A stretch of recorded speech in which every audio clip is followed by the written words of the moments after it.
সব 2 নম্বরগুলো আল্লাহর কাছ থেকে চাই আনে। দেখেন না, নির্বাচনের আগে শাহজালালের মাজার থেকে নির্বাচনী প্রচারণা সবাই শুরু করে, নির্বাচনের আগে সবাই হজে যায়, নির্বাচনের আগে সবাই উমরাত যায়, পট্টি লাগায় আসে। আর যখন নির্বাচিত হয়ে যায়, প্রধানমন্ত্রী হয়ে যায়, তখন আল্লাহ রাসূল কোরআনের বিরুদ্ধে আর আলেমদের বিরুদ্ধে অ্যাকশন করে। এই বন্ডরা নির্বাচনের আগে আল্লাহর কাছে চায়, আর নির্বাচন হয়ে গেলে আল্লাহকে ভুলে যায়। সব জায়গায় একই সিস্টেম, কথা কয় না কেন?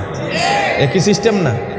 আর আমরা কয়, আমরা বলে ধর্ম ব্যবসায়ী কারে কয়? যারা ধর্মকে মাঝে মাঝে ব্যবসা করে, মাঝে মাঝে ব্যবহার করে। আমরা কি মাঝে মাঝে ধর্মরে ব্যবহার করি?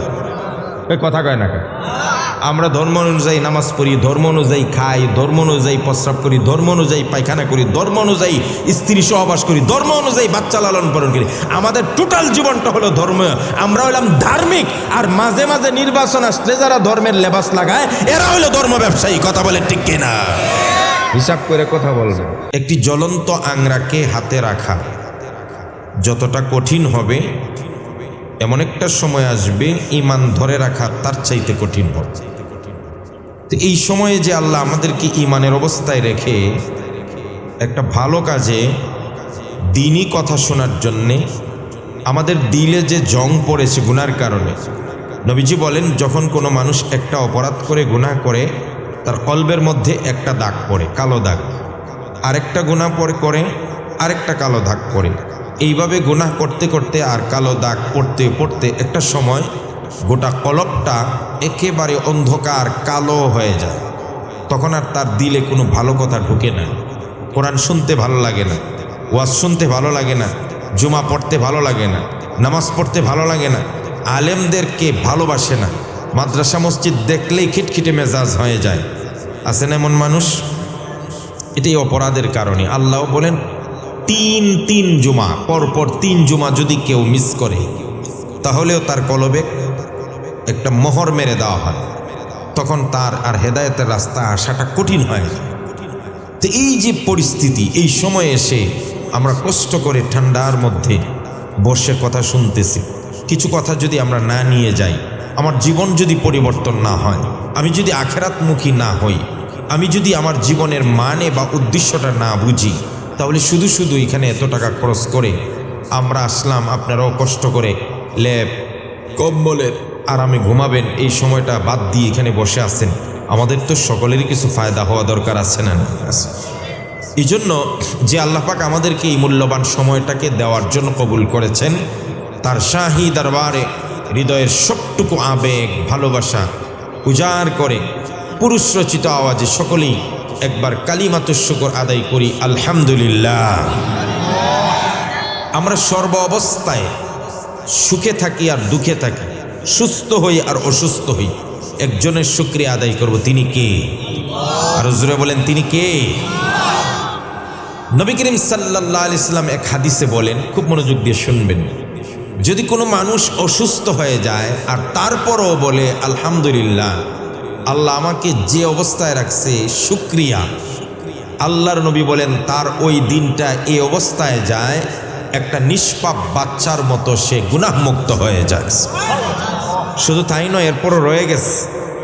আল্লাহর নবী সাল্লাল্লাহু আলাইহি সাল্লাম বলেন, এই যে সে অসুস্থ থাকার পরেও আল্লাহর প্রতি শুকরিয়া, খুশি হয়ে কৃতজ্ঞতা আদায় করলো, আল্লাহর নবী সাল্লাল্লাহু আলাইহি সাল্লাম বলেন, আল্লাহ ফেরেশতাদেরকে অর্ডার করেন, আমার এই বান্দা সুস্থ থাকলে যতগুলো নেক আমল করত, অসুস্থ হওয়ার কারণে করতে পারে নাই, সবগুলো নেক আমলের সব তার আমল নামায় দিয়ে দাও। আমি আমার কিছু অভিজ্ঞতার কথা বলছি। এই ধরনের কিছু মুরব্বীদেরকে দেখেছি, পকেটে টাকা থাকলেও বলে আলহামদুলিল্লাহ, না থাকলেও বলে আলহামদুলিল্লাহ, আল্লাহ শুকর, সুখে থাকলেও বলে আলহামদুলিল্লাহ, দুঃখে থাকলেও বলে আলহামদুলিল্লাহ। যে কোনো অবস্থায় আল্লাহর প্রতি শুকরিয়া আদায় যারা করে, এদেরকে একটা সুসংবাদ জানায় দেই। আল্লাহ নবী সাল্লাল্লাহু আলাইহি সাল্লাম বলেন, আউয়ালু মান ইউদআ ইলাল জান্নাতি ইয়াউমাল কিয়ামাহ। নবীজি সাল্লাল্লাহু আলাইহি সাল্লাম বলেন, ও দুনিয়ার মানুষগুলো, নামাজ পড়লে নামাজের মাধ্যমে জান্নাতে যাওয়া যায়, রোজা রাখলেও জান্নাতে যাওয়া যায়, যারা হজ করবে তাদেরকেও জান্নাতে ঢোকার পারমিশন দেওয়া হবে, জাকাত দিলেন তাও পারমিশন পাবেন জান্নাতে যাওয়ার, দান সাদকা করলেন তাও আপনি জান্নাতে যেতে পারবেন। কিন্তু নবীজি বলেন, ও আমার সাহাবীরা, কোন আমলটা করলে বা কাকে সবার আগে জান্নাতে আল্লাহ যাওয়ার পারমিশন দিবেন? আউয়ালু মান ইউদআ ইলাল জান্নাতি ইয়াউমাল কিয়ামা, কিয়ামতের দিন আল্লাহর পক্ষ থেকে এমন মানুষটাকেই সবার আগে জান্নাতে যাওয়ার জন্য ডাক দিবে। এই মানুষটার নামাজের কারণে নয়, রোজার কারণে নয়, যাকাতের কারণে নয়, হজের কারণে সবার আগে ডাক পাবে, বিষয়টা এমন নয়। নবীজি বলেন, আল্লাযীনা ইয়াহমাদুনাল্লাহা ফিস সাররাই ওয়াদ দাররা, যেই মানুষটা সুখে দুঃখে সর্বাবস্থায় আল্লাহর প্রতি খুশি ছিল আর মহব্বত নিয়ে দিল থেকে বলেছে আলহামদুলিল্লাহ, ওই মানুষটাকে সবার আগে জান্নাতে যাওয়ার পারমিশন দেওয়া হবে। একটা প্র্যাকটিস করতে পারবো যে আমরা সর্বাবস্থা আল্লাহর প্রতি কি থাকবো? খুশি থাকবো। আর আলহামদুলিল্লাহ বলেন আলহামদুলিল্লাহ, আরো জোরে বলেন আলহামদুলিল্লাহ, আবার বলেন আলহামদুলিল্লাহ। বলেন তো ইয়া রব্বি, সবাই বলেন ইয়া রব্বি লাকাল হামদু কামা ইয়ামবাগি লিজালালি ওয়াজহিকা ওয়া কাদিমি সুলতানিকা। বলেন আলহামদুলিল্লাহ। এটুকু পড়ছেন না? এক সাহাবী নবীর যুগে, ঠান্ডা মাথায় কথা শুনবেন, হ্যাঁ, মনোযোগ দিয়ে। রুকুতে গেছে। সাধারণত আমরা রুকুতে গেলে যখন রুকু থেকে উঠি, ইমাম সাহেব বলেন সামি আল্লাহু লিমান হামিদা। আমরা কি বলি? সবাই বলেন। যে ভাইরা জানেন না, এই চান্সে শিখে ফেলেন না। এমনি তো কাউকে জিজ্ঞেস করলে শরম পাইবেন, সবার সাথে বলে ফেললে শিখা হয়ে গেল না। এটাই হলো মাজমার লাভ, যে আমি না জানলেও আরেকজনের সাথে আমি বলে শিখে ফেলবো। বলেন, ইমাম সাহেব যখন বলে সামি আল্লাহু লিমান হামিদা, আমরা কি বলি? আপনি বলেন রব্বানা লাকাল হামদ। বলেন রব্বানা লাকাল হামদ। তো ওই সাহাবী রব্বানা লাকাল হামদ পড়ার পরে আরেকটু অতিরিক্ত করে বলছে, হামদান কাসীরান তাইয়িবান মুবারাকান ফি ইয়া রব্বি লাকাল হামদু কামা ইয়ামবাগি লিজালালি ওয়াজহিকা ওয়া আযীমি অথবা ওয়া কাদিমি সুলতানিকা। এই যে আল্লাহর একটু প্রশংসা বাড়িয়ে করলেন, এমনভাবে করলেন আল্লাহ পাক সাথে সাথে ফেরেশতা জিবরাইলকে বিশ্বনবী সাল্লাল্লাহু আলাইহি ওয়াসাল্লামের কাছে পাঠিয়ে দিলেন। সুবহানাল্লাহ। জিবরাইল আলাইহিস সালাতু ওয়াস সালাম এসে বললেন, ইয়া রাসূলুল্লাহ, ইয়া হাবিবাল্লাহ, আল্লাহ রাব্বুল আলামিন দুইজন কিরামান কাতিবিন, দুই কাঁধের মধ্যে প্রত্যেকটা মানুষকে রেখে দিয়েছেন। এদের কাজ হলো বান্দা যখন কোনো গুনাহ করে সেটাও লেখে, আবার যখন কোনো সওয়াব করে সেটাও লেখে। আজকে যিনি সওয়াব লেখেন, ওই ফেরেশতা আল্লাহ রাব্বুল আলামিনের কাছে জানতে চাইলেন, রব্বুল আলামিন আপনার এক বান্দা এত সুন্দর করে আপনার প্রশংসা করলো, এর বিনিময়ে কি পরিমাণ সওয়াব দিব আপনার কাছে একটু জানতে চাই। আল্লাহ সব জানার পরও ফেরেশতাকে জিজ্ঞেস করে, কি এমন বাক্য বলল, কি এমন প্রশংসা করলো যার সওয়াব কেমন হবে, কতটুকু হবে জানো না, আমাকে জিজ্ঞেস করছো? এবার ফেরেশতারা বলে, আল্লাহ রাব্বুল আলামিন বান্দা বলছেন, ইয়া রব্বি লাকাল হামদু, ওগো আল্লাহ আপনার জন্য সমস্ত প্রশংসা, এই পরিমাণ প্রশংসা কামা ইয়ামবাগি লিজালালি ওয়াজহিকা, যেই পরিমাণ প্রশংসা আপনি চান ওই পরিমাণ প্রশংসা আমি করলাম। কেউ কি বলতে পারে আল্লাহ কি পরিমাণ প্রশংসা চান? যদি পরিমাণ জানতাম যে আল্লাহ 10 কোটি প্রশংসা করলে মনে হয় আর লাগবে না। এটা কি বলতে পারে কেউ? ফেরেশতাও তো জানে যে আল্লাহ কি পরিমাণ প্রশংসা চান, একটা কথা। আর বলছেন আযীমি সুলতানিকা, আল্লাহ আপনার রাজত্ব যত বড়, গোটা রাজত্ব সমপরিমাণ আমি আপনার প্রশংসা করলাম। সুবহানাল্লাহ। আল্লাহ রাজত্ব শেষ কোথায় কেউ বলতে পারে? ফেরেশতা পারে? কেউ পারে না। এই জন্যই সমস্যা হয়েছে। এবার জিবরাইল আলাইহিস সালাম নবীজিকে বললেন, ইয়া রাসূলুল্লাহ, ইয়া হাবিবাল্লাহ। এবার আল্লাহ রাব্বুল আলামিন ওই ফেরেশতাকে বলছে, ও আমার ফেরেশতা, আপাতত আমার বান্দা যেই কালিমা, যেই শব্দগুলো দিয়ে আমার প্রশংসা করলো, এর সব দেওয়ার দরকার নাই। যেই প্রশংসা বাক্যগুলো আমার বান্দা করলো, হুবহু ওই বাক্যগুলো তার আমল নামায় উঠিয়ে রাখো। কিয়ামতের কঠিন দিনে আমি আমার বান্দার সঙ্গে যখন সাক্ষাৎ হয়ে যাবে, আমি আমার গোলাম কাছ থেকে জেনে নেব তুমি যে এত সুন্দর করে আমার প্রশংসা করলে, বিনিময়ে আমার কাছে আজকে কি চাও? আমার বান্দা সেদিন আমার কাছে যা আশা করবে, যা চাইবে, আমি সেটাই তাকে এর বিনিময়ে দিয়ে দেব। এজন্য আল্লাহ প্রশংসা করলে খুশি না বেজার? কথা বলেন না কেন? আরে আমরা যখন বলি নামাজে আলহামদু লিল্লাহ, সমস্ত প্রশংসা কার? আল্লাহ বলেন হামিদানি রব্বি, হামিদানি আবদি, আমার বান্দা আমার প্রশংসা করছে। সুবহানাল্লাহ। আমরা যখন বলি আলহামদু, সমস্ত প্রশংসা, আল্লাহ বলেন লিমানিল হামদ, সমস্ত প্রশংসা কার? এটা আল্লাহ জিজ্ঞেস করে আমাদেরকে, তখন আমরা আবার বলি লিল্লাহ, কার জন্য? এখন আবার আল্লাহ বলেন মানিল্লাহ, আল্লাহকে, তখন আমরা আবার উত্তর দিই রাব্বিল আলামিন, সারা পৃথিবী সারা জগতের মালিক আর খালিক আর রব যিনি, তিনি আল্লাহ। এবার আল্লাহ আবার প্রশ্ন করেন মান রব্বুল আলামিন, ও গোলাম রব্বুল আলামিনটাকে? আমরা বলি আর রহমান, যিনি দয়ালু তিনি রব্বুল আলামিন। আল্লাহ বলেন মানির রহমান। আমরা বলি আর রহিম, যিনি অতি মেহেরবান। আল্লাহ বলেন মানির রহমান ওর রহিম। রহমান রহিমকে আমরা নামাজে বলি মালিক ইয়াউমিদ্দিন, বিচার দিনের মালিক যিনি, তিনি রহমান, তিনি রহিম, তিনি রব্বুল আলামিন, তিনি আল্লাহ। আর ওই আল্লাহর জন্যই সব প্রশংসা। নামাজ মানে আল্লাহর সঙ্গে বান্দার কথাবার্তা। সুবহানাল্লাহ বলেন না? আল্লাহর সঙ্গে বান্দার কি কথাবার্তা? যখন সব প্রশংসা করা শেষ হয়, এবার বান্দা বলে ইয়াকা নাবুদু ওয়া ইয়াকা নাস্তাঈন। সব প্রশংসা করলাম, আর একটা কথা রয়ে গেছে, আল্লাহ ইয়াকা না'বুদু, একমাত্র তোমারই গোলামি করি, তোমারই দাসত্ব করি, আর কারো কাছে আমরা মাথা নত করি না। করেন আপনারা? কোনো পিসাবের পায়ে, কোনো মাজারে, জিন্দিগিতে কোনো মানুষের পায়ে আমরা সেজদা করব? মনে থাকবে কথাটা। মা বোনদেরকে জানাই দিন, মা বোনদের এই রোগটা বেশি, যে কোনো মাজারে গিয়ে মানে সেজদায় পড়ে যায়, যে কোনো পিসাবের দরবারে গিয়ে মাথা নত করে সেজদায় পড়ে যায়। আরে সেজদা করব এক জায়গায়, নত স্বীকার করব এক জায়গায়, তিনি কে? আর জোরে বলেন। পৃথিবীর আর কারো কাছে মুসলমান মস্তক অবনত করতে পারে? বান্দা বলছে কি ইয়া কানা, আল্লাহ একমাত্র তোমারই ইবাদত আর গোলামি করি। আরেকটা বলছে ইয়াকা নাস্তাঈন, আর তোমারই কাছে কেবল সাহায্য চাই। সুবহানাল্লাহ। এখান থেকে একটা শিক্ষা নেন, আমাদের নামাজের শিক্ষাগুলো বাস্তব জীবনে নাই। এই জন্য আমরা নামাজ পড়েও আমরা আমাদের চাহিদার কথা, আমাদের চাওয়া পাওয়ার কথা মাজারে, মুর্দাপীর আর জিন্দাপীরের কাছে গিয়ে চাই। যদি নামাজের শিক্ষাটা বুঝতাম, আরে আপনারা নামাজে বলছেন ইয়াকা না'বুদু, একমাত্র তোমারই গোলামি করি, তোমারই কাছে মাথা নত করি, আর ইয়াকা নাস্তাঈন, একমাত্র তোমার কাছে সাহায্য চাই। যদি আপনি নামাজে এটা স্বীকার করে থাকেন, তাহলে মাজারের কাছে গিয়ে সন্তান চান কেন? তাহলে মাজারে মাজারে দৌড়ান কেন? তাহলে জিন্দা পীর আর মুর্দা পীরের কাছে গিয়ে আপনি এটা সেটা চান কেন? আর তার কাছে মাথা নত করেন কেন?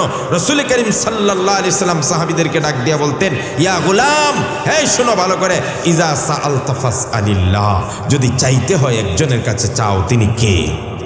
ওয়াইজা ইসতাআনতা ফাসতাঈন বিল্লাহ, আর যদি সাহায্যের প্রয়োজনে একজনের কাছে চাও, তিনি কে?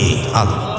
আরেকটা কথা ভালো করে মনে রাখবেন, আপনারাও মনে রাখবেন, ওয়া'লাম আন্নাল উম্মাতা লাউ ইজতামাআত আলা আন ইয়ানফাউকা বিশাইইন লা ইয়ানফাউকা বিশাইইন ইল্লা ক্বাদ কাতাবাল্লাহু লাক।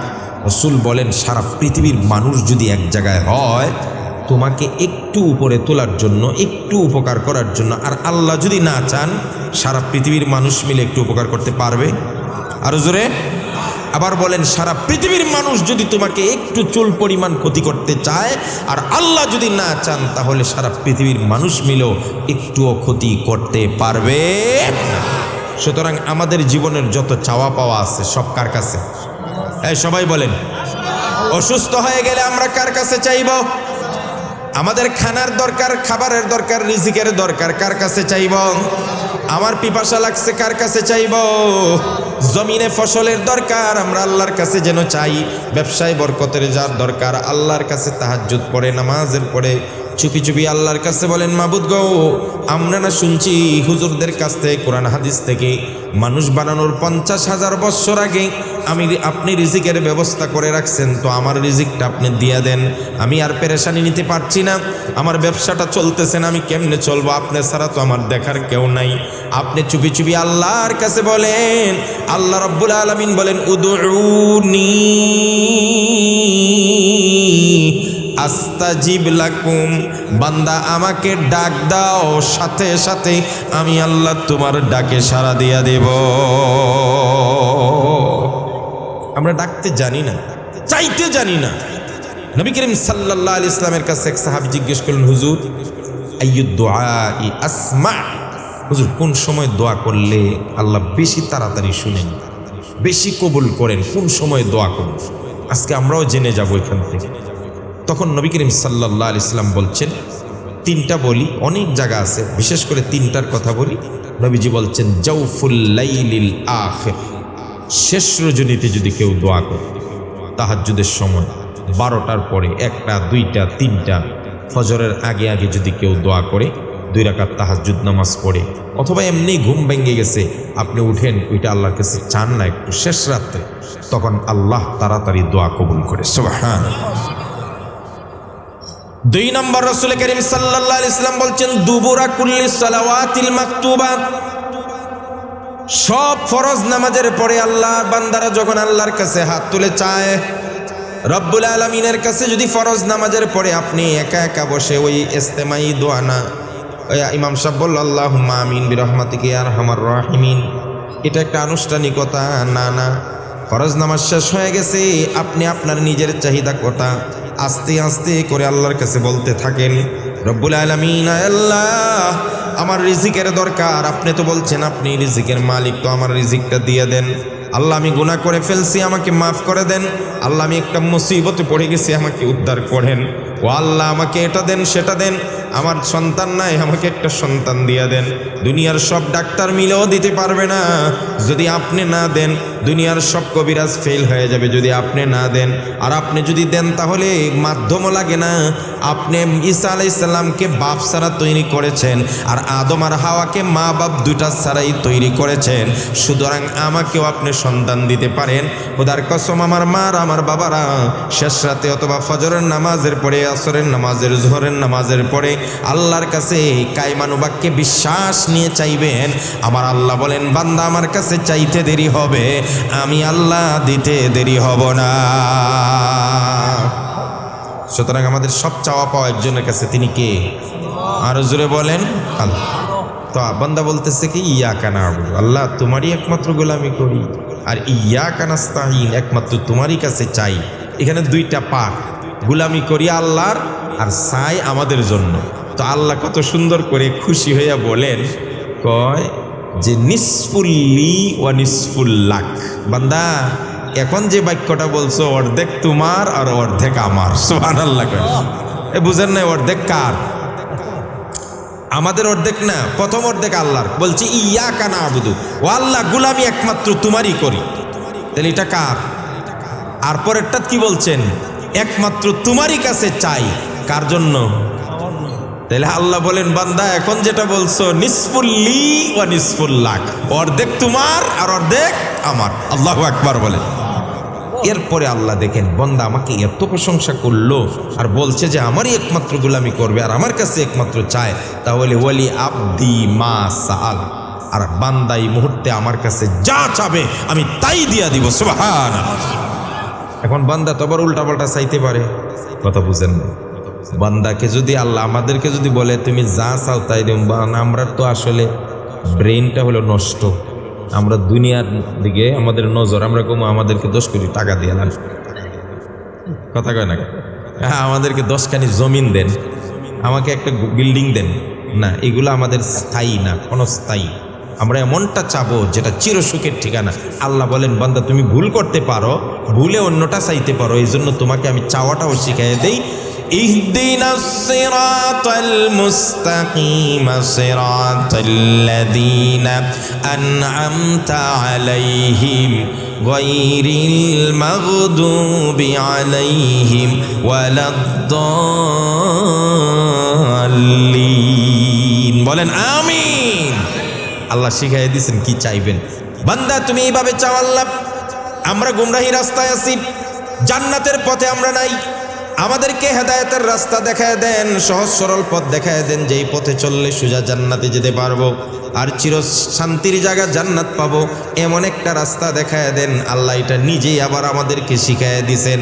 সুতরাং আমরা আল্লাহর কাছে চাইবো আর আল্লাহরই গোলামি করব। কথা বলেন ঠিক কিনা? প্রশংসা সব কার? আরো জোরে বলেন না কার? সুপ্রিয় ভাইরা, আমি হলাম শেষ বক্তা। কোরআনে কারিমের শেষ নাজিলকৃত সূরা এবং শেষ নাজিলকৃত আয়াত দুই জায়গা থেকে তেলাওয়াত। বক্তাও শেষ, সর্বশেষ বক্তা, এই জন্য সর্বশেষ সূরা আর সর্বশেষ আয়াত পাঠ করছে। সুবহানাল্লাহ কয় না? কোরআনে কারিমের সূরা সর্বশেষ নাজিলকৃত সূরা হলো সূরা নাসর। ইদা জা নাসরুল্লাহি ওয়াল ফাতহ, আব্দুল্লাহ ইবনে আব্বাস রাদিয়াল্লাহু তাআলা বলছেন এই সূরাটা পড়ছি। আর কোরআনের কারিমের সর্বশেষ নাজিলকৃত স্বতন্ত্র আয়াত হলো সূরা বাকারার 281 নম্বর আয়াত, ওয়াত্তাকু ইয়াওমান তুরজাউনা ফীহি ইলাল্লাহ। ভয় করো ওই দিনকে যেই দিন তোমরা সবাই ফিরে যাবে একজনের কাছে, তিনি কে? সুম্মা তুওয়াফা কুল্লু নাফসিম মা কাসাবাত। এরপরে সব মানুষকে তার হিসাব পুঙ্খানুভাবে বুঝিয়ে দেওয়া হবে। ওয়াহুম লা ইউজলামুন, বিন্দু পরিমাণ জুলুম করবে না, যে যা করছেন তাই পাবেন। আল্লাহ রাব্বুল আলামিন বলেন, ইয়াউমা তাজিদু কুল্লু নাফসিম মা আমিলাত মিন খাইরিন মুহদারান ওয়া মা আমিলাত মিন সু। কিয়ামতের কঠিন ময়দানে বিন্দু পরিমাণ যে ভালো কাজ করেছে সেটাও সে বুঝে পাবে, আবার বিন্দু পরিমাণ খারাপ কাজ যে করছে এটাও বুঝে পাবে। আল্লাহ অন্য জায়গায় বলেন শুধু বুঝে পাবে তা নয়, তার নিজের চোখে দেখতে পারবে কোন কাজটা ভালো করছিল আর কোন কাজটা মন্দ। ফামান সাকুলাত ফাআম্মা মান খাফফাত ফাআম্মা মান সাকুলাত মাওয়াজিনুহু ফাহুয়া ফি ঈশাতির রাদিয়া ওয়া আম্মা মান খাফফাত মাওয়াজিনুহু ফাউম্মুহু হাবিয়া। আবার বলেন ফামান সাকুলাত মাওয়াজিনুহু, আল্লাহ রাব্বুল আলামিন বলেন ফামান ইয়া'মাল মিসকালা যাররাতিন খায়রান ইয়ারা ওয়া মান ইয়া'মাল মিসকালা যাররাতিন শাররান ইয়ারা।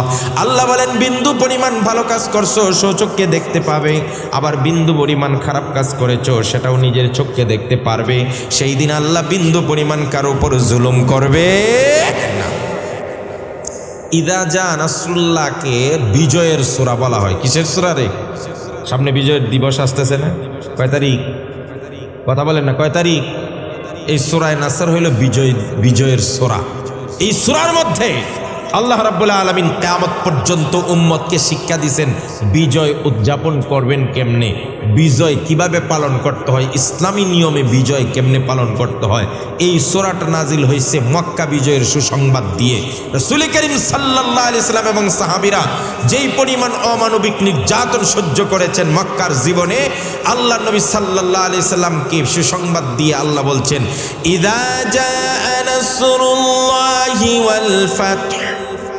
ও রাসূল, যখন আপনি দেখবেন আপনার প্রভুর পক্ষ থেকে যখন বিজয় আসবে, সাহায্য চলে আসবে, ওয়া রাআইতান নাসা ইয়াদখুলুনা ফি দীনিল্লাহি আফওয়াজা, মানুষগুলো দলে দলে ইসলামে ঢুকতেছে, চতুর্দিকে গ্রুপকে গ্রুপ দল বেঁধে বেঁধে ইসলামের পতাকা তলে তারা আশ্রয় নিবে। সুবহানাল্লাহ। ওই সময় আপনি কি করবেন? ফাসাব্বিহ বিহামদি রাব্বিক, বেশি করে তাসবিহ আর আপনার প্রভুর প্রশংসা করেন, ওয়াস্তাগফিরহু, আর আল্লাহর কাছে বেশি করে খালি মাফ চান, ইন্নাহু কানা তাওয়াবা, নিশ্চয়ই তিনি তওবা কবুল করেন। আচ্ছা বলেন তো দেখি, আপনাদেরকে যদি সুসংবাদ দেওয়া হয় যে আপনারা যেই প্রার্থীর এতদিন নির্বাচন করছেন কষ্ট করে রাত দিন, ওই প্রার্থীর বিজয় সুনিশ্চিত বা বিজয় ঘোষণা হয়ে গেছে, তখন আপনাদের মনে আনন্দ আসে না? নাই? কথা বলেন আছে না নাই? মিছিল বের হয়, নাচ গান হয়, ডুল বাজনা নিয়ে, আরে বাপরে বাপ। এরপরে শুধু খালি আনন্দ উল্লাস না, বিরোধী পার্টি কইরে ধর ধর, একটা একটা ধর আর দৈরা দৈরা জব কর, ঘরবাড়ি ভাঙ, তার ব্যবসা বাণিজ্য সব লটপাট কর, নারী পুরুষের উপর নির্যাতন কর, এলাকা ছাড়া কর, মামলা কর, হামলা কর। এটাই তো আমাকে বিজয়ের, আছে না নাই? কথা বলেন না কেন? এই অবস্থাই হলো আমাদের বিজয়ের নমুনা। এখন সাহাবায়ে কেরাম যখন এই সূরা নাজিল হয়েছে, আল রাসূল করিম সাল্লাল্লাহু আলাইহি সাল্লামকে যখন সুসংবাদ দেওয়া হয়েছে অচিরেই বিজয় আসবে, ইসলামের তলা পতাকা তলে দলে দলে মানুষ ঢুকবে, এই কথা শোনার পরে সব সাহাবীরা খুব খুশি, খুব খুশি। সুবহানাল্লাহ বলতে ইচ্ছা করে না? খুশি হওয়াটাই স্বাভাবিক। ব্যতিক্রম এক দুইজন, এর মধ্যে একজন হইল হযরত আব্দুল্লাহ ইবনে আব্বাস রাদিয়াল্লাহু তাআলা আনহু, যাকে রাইসুল মুফাসসিরিন বলা হয়, পৃথিবীর শ্রেষ্ঠ মুফাসসির আব্দুল্লাহ ইবনে আব্বাস, সুবহানাল্লাহ বলেন। তিনি চুপ মেরে বসে, নীরব, কোনো আনন্দ নাই, ফুর্তি নাই, হাসি নাই, উল্লাস নাই। একজন জিজ্ঞেস করলো, আব্দুল্লাহ ইবনে আব্বাস, তুমি কেন এইভাবে নীরবে বসে আছো? কোনো কথা নাই, আনন্দ নাই, উল্লাস নাই। হযরত আব্দুল্লাহ ইবনে আব্বাস বলেন, ও দুনিয়ার মানুষ, তোমরা সূরা ফাতহ অথবা ইযা জা নাসরুল্লাহ এই বিজয়ের সূরা দ্বারা কি বুঝছো আমি জানি না। তারা বলল, না, আমরা যা বুঝছি এটা তো আনন্দ, এটা খুশির সংবাদ, মক্কা বিজয়ের বিষয় আসছে। আব্দুল্লাহ ইবনে আব্বাস রাদিয়াল্লাহু তাআলা আনহু বলেন, না না, এটা শুধু বিজয়ের সুসংবাদ না, আমি তো বুঝতেছি যেটা রাসূলকে দুনিয়াতে আল্লাহ পাঠাইছেন একটা কারণে, গোটা দুনিয়াতে যেন ইসলাম প্রচার হয়, ইসলাম যেন জমিনে প্রতিষ্ঠিত হয়ে যায়। আজকে যখন আল্লাহ ঘোষণা দিলেন ও রাসূল যখন বিজয় আসবে, তখন দেখবেন দলে দলে লোক ইসলামে প্রবেশ করছে, তার মানে রাসূলের মিশন কাজ হয়ে গেছে। রাসূল যেই দায়িত্ব নিয়ে আসছিলেন এই দায়িত্ব পুরা হয়ে গেছে। এবার মনে হয় রাসূলুল্লাহর আর দুনিয়াতে থাকার কোনো প্রয়োজন নাই, অথবা রাসূলকে আল্লাহর কাছে উঠায় নেওয়ার সময় হয়ে গেছে। আমি তো ওইটা খেয়াল করতেছি, আর এই জন্যই রাসূল যে আমাদেরকে ছেড়ে চলে যাবেন ওই কথা চিন্তা করে ব্যথায় অন্তরে আমি কষ্ট পেয়ে চুপচাপ বসে আছি। দেখছেন নি মানুষ কেমনে চিন্তা করে? আর আব্দুল্লাহ ইবনে আব্বাস কি চিন্তা করল? আরে আব্দুল্লাহ ইবনে আব্বাস রাসূল করিম সাল্লাল্লাহু আলাইহি সাল্লামের ইন্তেকালের সময় সর্বোচ্চ 9, 10 কি 12 বছরের বয়স ছিল, এর চেয়ে বেশি না, ছোট্ট বালক। উমর রাদিয়াল্লাহু তাআলা আনহুর খেলাফতের সময় সম্ভবত ধরেন এখানে 10-12 বছর হইলে, আবু বকর 2 বছর 14, উমরের খেলাফত 15-20 বছরের ভিতরেই একটা বালক। উমর রাদিয়াল্লাহু তাআলা আনহু অর্ধ পৃথিবীর বাদশা, অর্ধ পৃথিবীর বাদশা। উনার মন্ত্রী পরিষদে কারা কারা মন্ত্রী হবেন এটা যোগ্য যোগ্য লোক দরকার, কথা বলেন ঠিক কিনা? বদরের যুদ্ধে বড় বড় সাহাবীরা আছেন, বড় বড় জানু সাহাবীরা, উমর রাদিয়াল্লাহু তাআলা আনহুর উপদেষ্টা। এই উপদেষ্টাদের মধ্য থেকে একজন উপদেষ্টা হলো আব্দুল্লাহ ইবনে আব্বাস, বয়স মাত্র 15 কি 20। এইটা একটা বেখাপ্পা হয়ে গেল না? কথা বুঝেন নাই আপনারা? এখন আব্দুল্লাহ ইবনে আব্বাস বলেন, আমারে যখন উমর রাদিয়াল্লাহু তাআলা আনহু উনার উপদেষ্টা পরিষদে নিয়ে ঢুকাইছেন, আমি দেখি আমার ডানে বামে সামনে পিছনে আমার বাবার বয়সী, দাদার বয়সী বুড়া বুড়া সাহাবীরা, বিজ্ঞ সাহাবীরা, আর আমি হলাম বাচ্চা 15 বছর। এখন অন্যান্য সাহাবীরা একজনের সাথে আরেকজনে কানাঘুষা করে, উমর রাদিয়াল্লাহু তাআলা আনহু কাজটা কি করলো? খলিফাতুল মুসলিমিন এই আমাগো ছেলে আর নাতির বয়সী একটা পুলারে উপদেষ্টা বানায় দিচ্ছে। কথা কয় না? কথা বুঝেন না আপনারা? এই কানাঘুষা যখন করে উমর বুঝতে পারছে। এখন এই কানাঘুষা বন্ধ করার জন্য কেন আব্দুল্লাহ ইবনে আব্বাসের মতো 15 বছরের বাচ্চারে উনি উপদেষ্টা বানাই দিলেন, এটা প্রমাণ করার জন্য ওনাদের সামনে একটা প্রশ্ন করছে। আমার উপদেষ্টা মণ্ডলী, বদরি সাহাবীরা, বিজ্ঞ জলিলুল কদর সাহাবীরা, ও আমার সাথীরা, বলো তো, ইদা জা নাসরুল্লাহি ওয়াল ফাতহু এই সূরাটা নাজিল হয়েছে যে এর মাধ্যমে আপনারা কি বুঝছেন, এটাতে আল্লাহ কি বুঝাইতে চাইলেন? সব সাহাবীরা আগের মতোই জবাব দিল, এর মাধ্যমে ইসলামের যে বিজয় হয়েছে, মুসলমানদের বিজয় হয়েছে, আল্লাহর পক্ষ থেকে যে আমাদের বিজয় আসতেছে, এটাই তো বুঝছি, আর কি বুঝবো? এবার আব্দুল্লাহ ইবনে আব্বাস ওই বাচ্চা ছেলেটাকে জিজ্ঞেস করলো, তুমি কি বুঝছো? হযরত আব্দুল্লাহ ইবনে আব্বাস বলেন, সাইয়েদনা ওমর, আমি যা বুঝছি এই সূরা দ্বারা ইঙ্গিত করা হয়েছে আমার নবীজির ইন্তেকালের সময় চলে আসছে, মৃত্যুর সময় ঘনিয়ে আসছে, আমার নবী আর বেশি দিন দুনিয়াতে থাকবে না। হযরত ওমর বলেন, ও আমার বিজ্ঞ বিজ্ঞ উপদেষ্টারা, বিশ্বাস করো খোদার কসম, আব্দুল্লাহ ইবনে আব্বাস যেটা বুঝছে আমি উমরও সেটাই বুঝছি, আর আসল অর্থ এটাই। এই জন্যই আব্দুল্লাহ ইবনে আব্বাসকে আমি উপদেষ্টা বানাইলাম। এই সূরা যখন নাজিল হয়, নাজিল হওয়ার পরে আমার নবীজি ফাতেমার ঘরে গেলেন। আল্লাহর নবীর অন্যান্য স্ত্রীরাও আশেপাশে ছিলেন। নবীজি ফাতেমাকে গিয়ে বলেন, ইয়া ফাতেমা, ও আমার কলিজার টুকরা ফাতেমা, নুইয়াত ইলাইয়া নাফসি, ওরে ফাতেমা, সূরায়ে নাসার ইদা জা নাসরুল্লাহ সূরার মাধ্যমে আল্লাহ আমার মৃত্যুর খবর আমারে জানায় দিছে। ও ফাতেমা, ইদা জা নাসরুল্লাহ মানে বিজয় চলে আসছে, তার মানে আমি আর বেশি দিন থাকবো না, এই সংবাদটা আল্লাহ জানাই দিয়েছেন। এই কথা শোনার সাথে সাথে হযরতে ফাতেমা রাদিয়াল্লাহু তাআলা আনহা, নবীজি কলিজার টুকরা, বাবার ইন্তেকালের খবর পাইছেন, কাঁদতে কাঁদতে অবস্থা খারাপ। এবার আমার বিশ্বনবী সাল্লাল্লাহু আলাইহি সাল্লাম ফাতেমার কাছে গিয়ে কানে মুখ লাগাইলেন, লাগিয়ে ছোট্ট করে বললেন, ইয়া ফাতেমা ইসবিরি ফাইন্নাকি আউয়ালু আহলি লাহিকান বি। পরে ফাতেমা, চিন্তা করিস না, তোর একটা কথা বলে দেই। নবীজি ওই কথাটা বলার সাথে সাথে যেই ফাতেমা এতক্ষণ কান্না করতেছিল, ফাদাহিকাত, ওই ফাতেমা এবার মুখ থেকে হাসতে হাসতে বের হয়ে গেলে। একটু আগে কানলেন, আর নবীজি কানে কানে কি যেন বললেন, এবার ফাতেমা কি করতেছেন? হাসতেছেন। এবার নবীর স্ত্রীরা বলল, ফাতেমা, নবীর প্রথম কথা শোনার পরে তুমি কাঁদলে, আর পরক্ষণেই তুমি হাসলে, ব্যাপারটা কি? এবার ফাতেমা ডাক দিয়া বলে, ও আমার আম্মারাম, প্রথমে নবীজি আমাকে বললেন নবীজির ইন্তেকালের খবর দেওয়া হয়েছে এই সূরায়, যেই কারণে আমার কলিজার টুকরা নবী, আমার বাবা আমাকে ছেড়ে চলে যাবে, আর আমি একা একা থাকবো, আমার এই কষ্টের কারণে কান্না করতেছিলাম। আর যখন বিশ্বনবী সাল্লাল্লাহু আলাইহি সাল্লাম আমার কানে কানে বলেন, ইসবিরি, ও আমার কলিজার টুকরা ফাতেমা, ধৈর্য ধরো, ধৈর্য ধরো, আমার ইন্তেকালের পরে আমার পরিবারের সবার আগে তোমার সঙ্গেই আমার সাক্ষাৎ হয়ে যাবে, এই জন্যই আমি হাসতেছিলাম। তাহলে এই কথা দ্বারাও বোঝা যায়, ইজা জা নাসরুল্লাহ, এই ওয়াল ফাতহ সূরাটা নবীর ইন্তেকালের কি দেওয়া হয়েছে? সংবাদ দেওয়া হয়েছে। এখন আমি প্রশ্ন করি, এই আব্দুল্লাহ ইবনে আব্বাস ছোট্ট বাচ্চা, ও এত বুঝলো কেমন? কথা বুঝেন নাই? কথা বুঝেন নাই?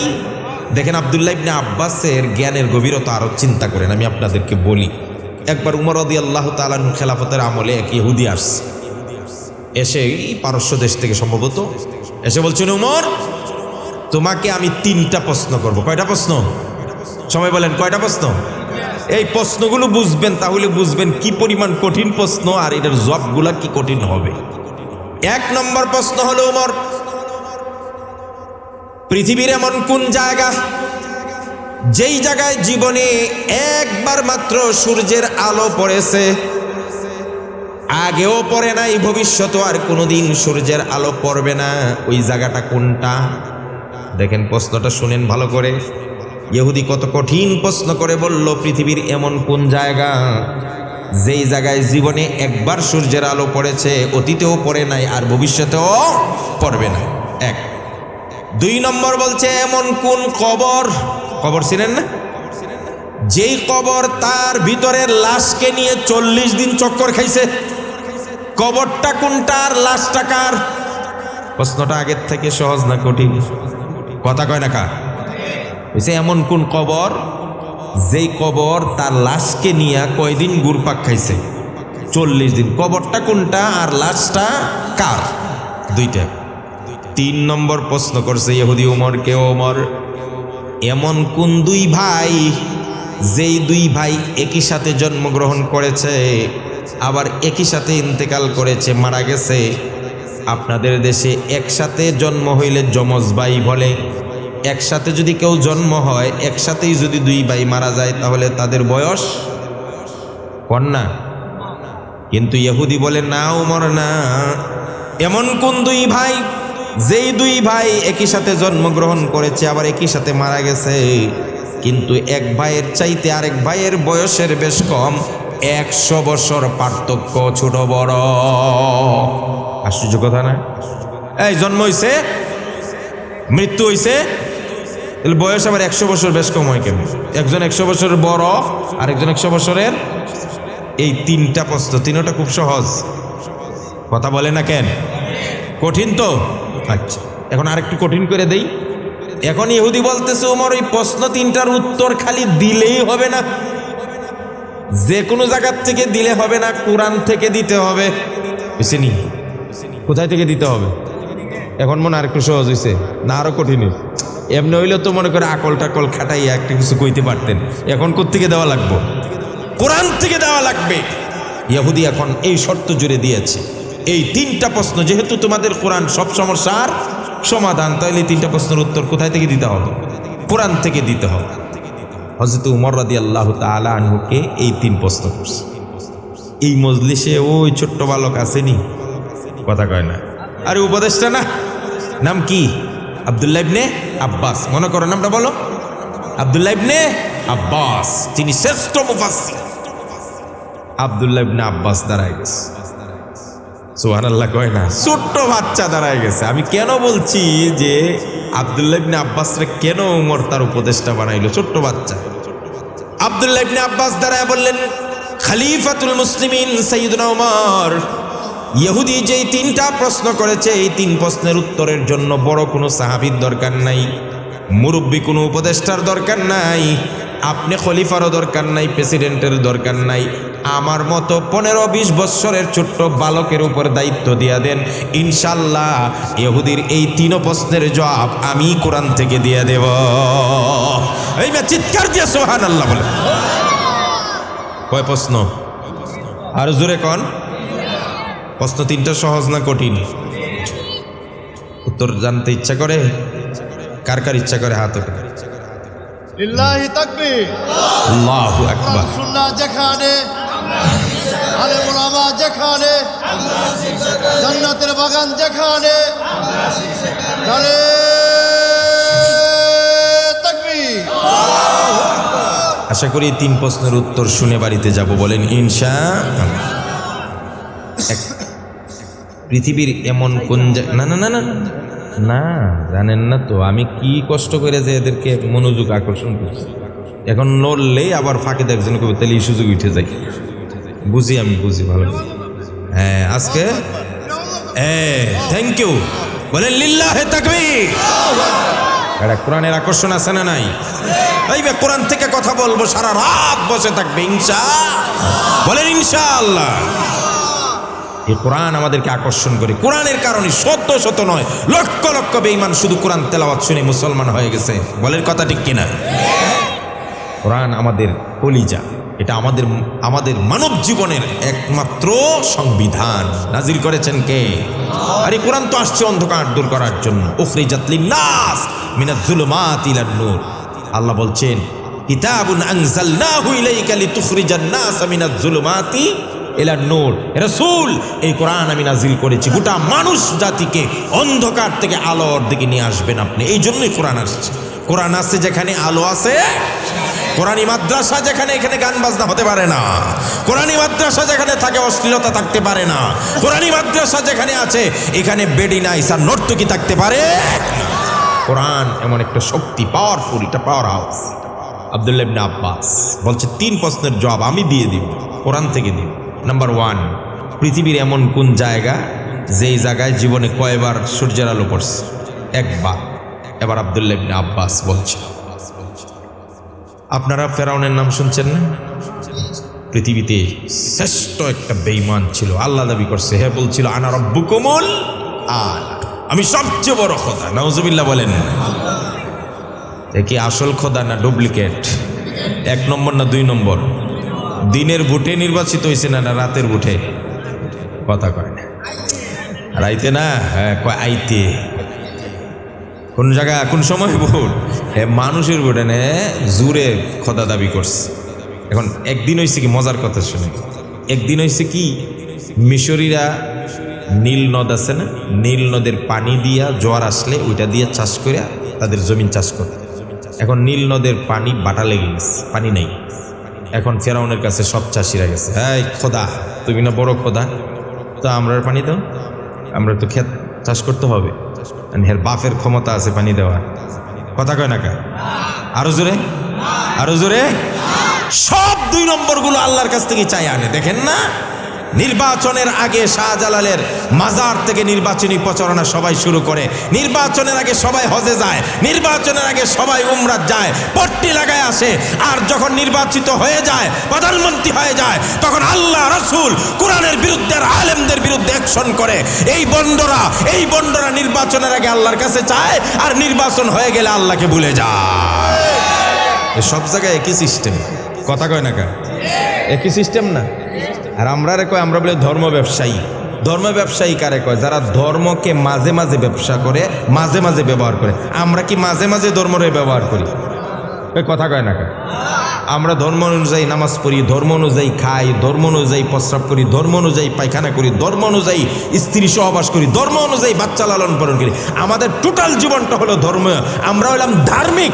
আর মাঝে মাঝে নির্বাচন আসলে যারা ধর্মের লেবাস লাগায়, এরা হলো ধর্ম ব্যবসায়ী। কথা বলে ঠিক কিনা?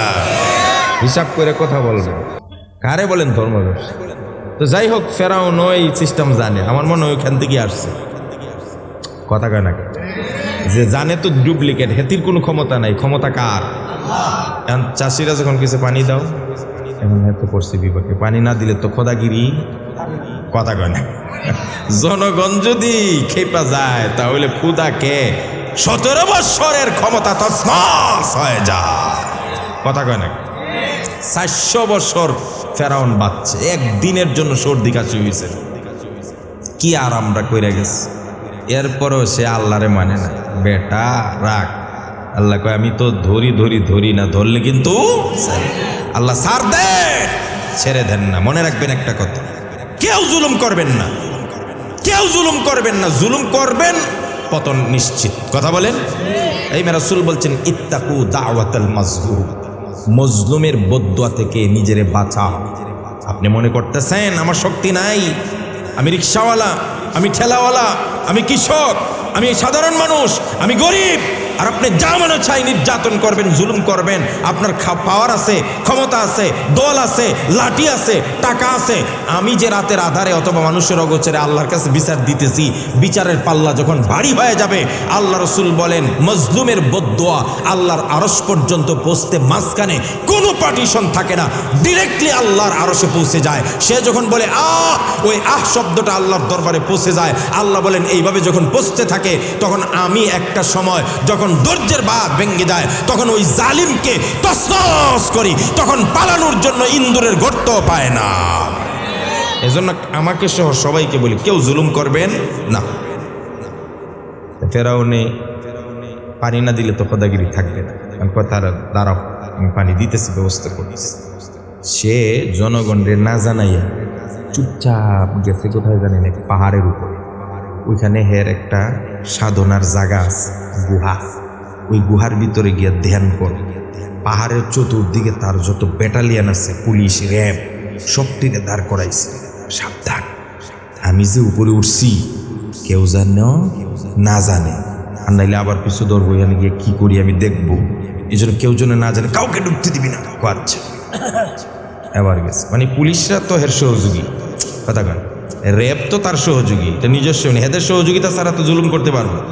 এই সিস্টেম এখানে আসছে। কেউ যদি স্বৈর শাসক হইতে হয়, জালিম হইতে হয়, তাহলে তার কিছু বাহিনী, কথা কয় না গা, এরারে বিভিন্ন সুযোগ সুবিধা দিয়া বাস পাকাপোক্তা করে। তো ওই ফেরাউনও এরারে রাখছে পাহাড়ের চতুর্দিকে ঘেরাও করে। সে একা গিয়ে ওই পাহাড়ের উপরে গুহার মধ্যে বসছে, ধ্যানে বসছে। মানে কি জানেন, আসলে তো ধ্যান না, সে আল্লাহর কাছে বলছে, আল্লাহ আপনি তো জানেন আমি 2 নম্বর খোদা। কয় নম্বর? আসল খোদা। আপনি তো জানেন আমার ভিতরে কোনো ক্ষমতা নাই, আমি হইলাম বাটপার 2 নম্বর। এখন জনগণে যে আমার কাছে পানি চাইছে, আমি পানি কোত্থেকে দিব? আর আমি পানি না দিতে পারলে খোদাগিরি ছুটে যাইব। আমি তো জানি আপনি শাস্তি দিবেন আমাকে, কিন্তু আপাতত খোদাগিরি রক্ষা করেন, আমার একটু পানির ব্যবস্থা করেন। এই সময় জিব্রাইল আলাইহিস সালাম বুড়া এক মানুষের বেশ দুইরা, গ্রামের মানুষের বেশ দুইরা গিয়া সুজা গুহার মুখে পাকা পারে। ফেরাউন তো দেখে চোখ মুখ, তুমি এখানে কেমনে আসলাই? আমার গার্ড অফ রেজিমেন্ট কোথায়? আমার বাহিনী কোথায়? এই পাহারাদারকে রেখে তুমি এখানে কেমনে আসলায়? আপনারা কি মনে করেন জিব্রাইল যদি আসতে চায়, আজরাইল যদি আসতে চায়, তাহলে দুনিয়ার বাহিনী, police, RAB, guard of regiment, প্রেসিডেন্টের স্পেশাল ফোর্স, লাল টেলিফোন, নীল টেলিফোন, দুনিয়ার কোনো মানুষ আটকায় রাখতে পারবে? কথা বলেন না। পৃথিবীর ইতিহাস সাক্ষী তো, টেলিফোন ছিল না, কথা কয় না। টেলিফোন করতে করতে করতে কে ওইদিকে টেলিফোন বাজতে বাজতে ধরার লোক নাই, সব জায়গায় হাই হতাশ করছে, গার্ডও ছিল, সব ছিল। কিন্তু যখন আল্লাহ বলেন আমার ধরা যখন আসে, তখন দুনিয়ার কোনো গার্ড কাউকে বাঁচাইতে পারে? জিব্রাইল কয় কেমনে আসছি এটা পড়ে, কেন আসছি এটা জানে না, আইসা তো পড়ছি। আচ্ছা বলো কেন আসছি? এখন জিব্রাইল তো চিনে না, মানুষ না, মানুষের বেশ দূরে আসছে। জিব্রাইল বলে আমি পৃথিবীতে চোখ আটায় দেখছি সবচাইতে ন্যায় বিচারক আপনারা ছাড়া এই বিচারটা কারো কাছে পাইব না। দিছে কি? আম দিছে, মুলা ফাম। কথা কয় না, ফাম দিলে মানুষ ফুলে না। ফেরাউনে খুশি হয়ে গেছে, হ্যাঁ আমারা ছাড়া কাউরে পাও না, এত বড় বিচারক, এটা খুব ভালো কথা। এই সময় আল্লাহ জিব্রাইল কই এখানে পানিও দিয়া দাও, পানির যে দায়িত্ব আছে মিকাইল ফেরেশতা বলছে পানি দিয়া দাও। নীল নদেও জোয়ার আইসা গেছে। ফেরাউনের কয়টা খুশি, একদিকে ফার্ম পাইয়া খুশি, আরেকদিকে পানি পাইয়া খুশি। খুশির ঠেলায় আচ্ছা ঠিক আছে ঠিক আছে, বলো তোমার কি লাগবে, কি বিচার? এবার ওই জিব্রাইল আলাইহিস সালাম মানুষের রূপ ধারণ করা ওই জিব্রাইল বলছেন জাহাপনা, কোনো চাকরকে, কোনো গুলামকে যদি তার মালিক সব কিছু দেয়, খানা দেয়, পানি দেয়, টাকা দেয়, বোনাস দেয়, সব কিছু দেয়, লালন পালন করে, তার সমস্ত চাহিদা পূরণ করে, তারপরেও যদি ওই চাকরটা তার মালিকের অবাধ্য হয়, কথা না শোনে, তাহলে এমন গুলামের, এমন চাকরের কি শাস্তি হতে পারে? এই রায়টা, এই বিচারটা আপনার কাছে চাই। বুঝতেছেন বিচারের ধরনটা?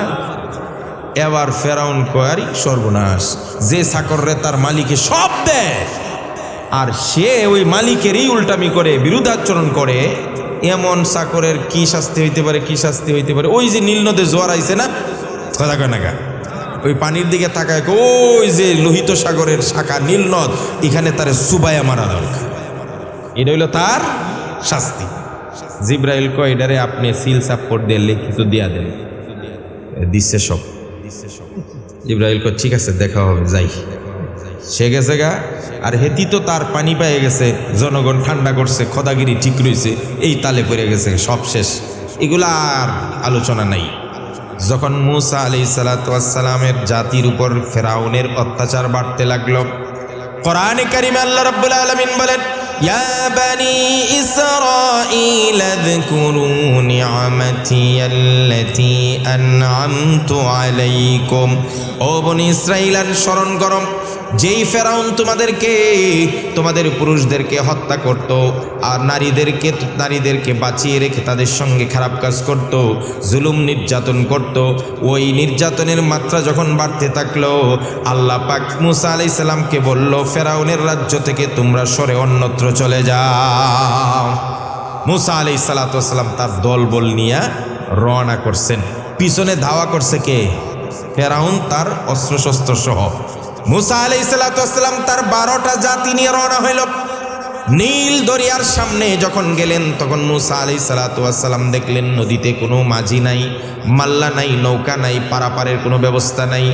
হযরত মুসা আলাইহিস সালাম যখন এখানে থামলেন, মুসা আলাইহিস সালামের উম্মতেরা মুসাকে বলতেছেন, ইয়া মুসা ইন্না লামুদরাকুন। মুসা, আমরা কোথায় নিয়ে আসছো? আমরা তো ধরা খেয়ে গেলাম।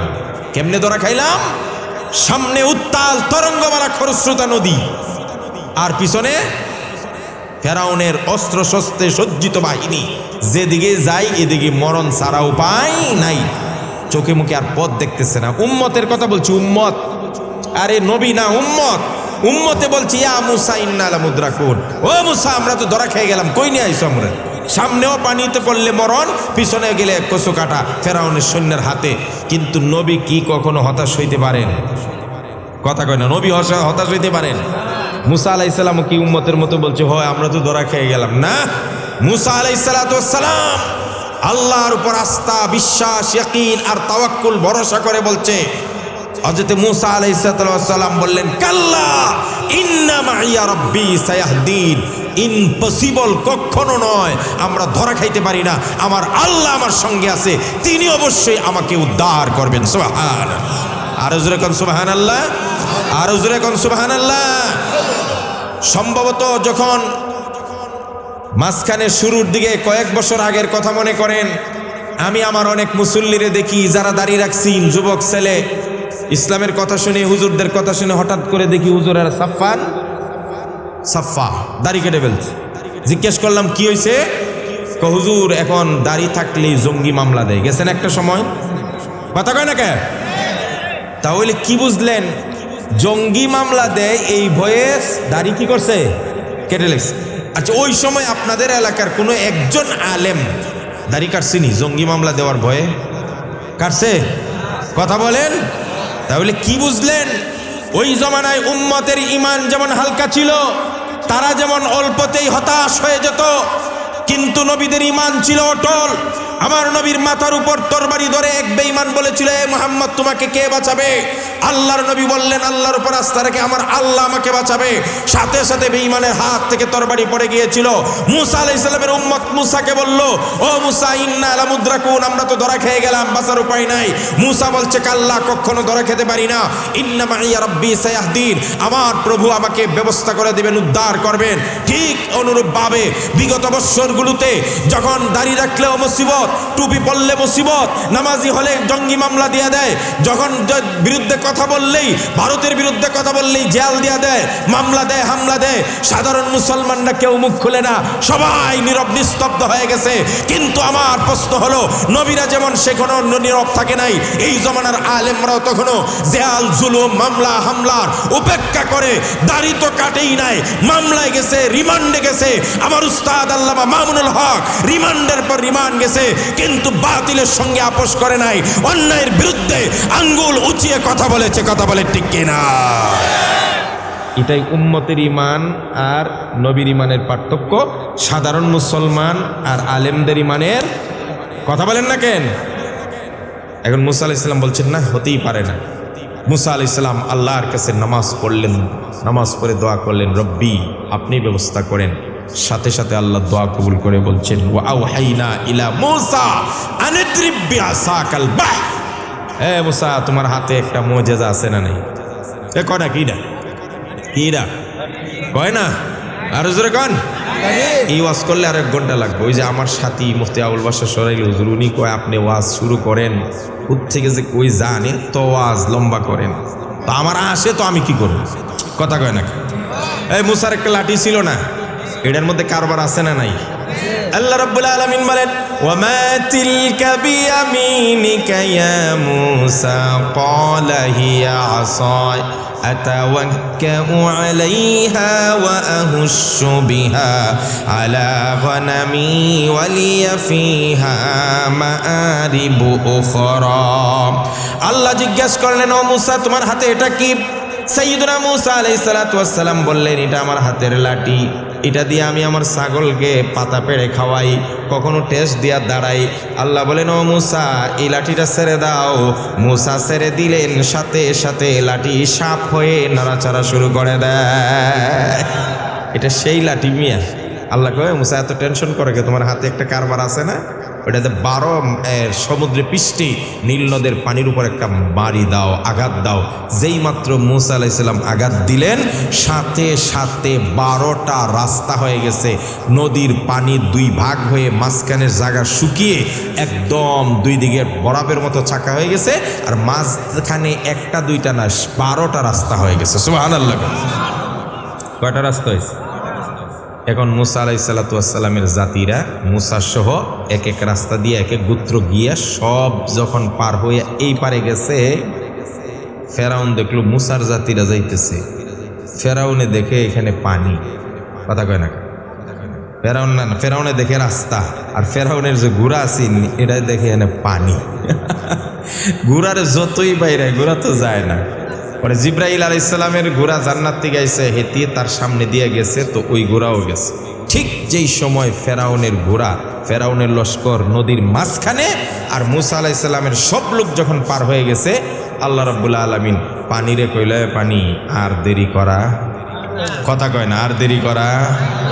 পানিরে আল্লাহ কথা বললে আল্লাহর কথা পানি শুনবে না?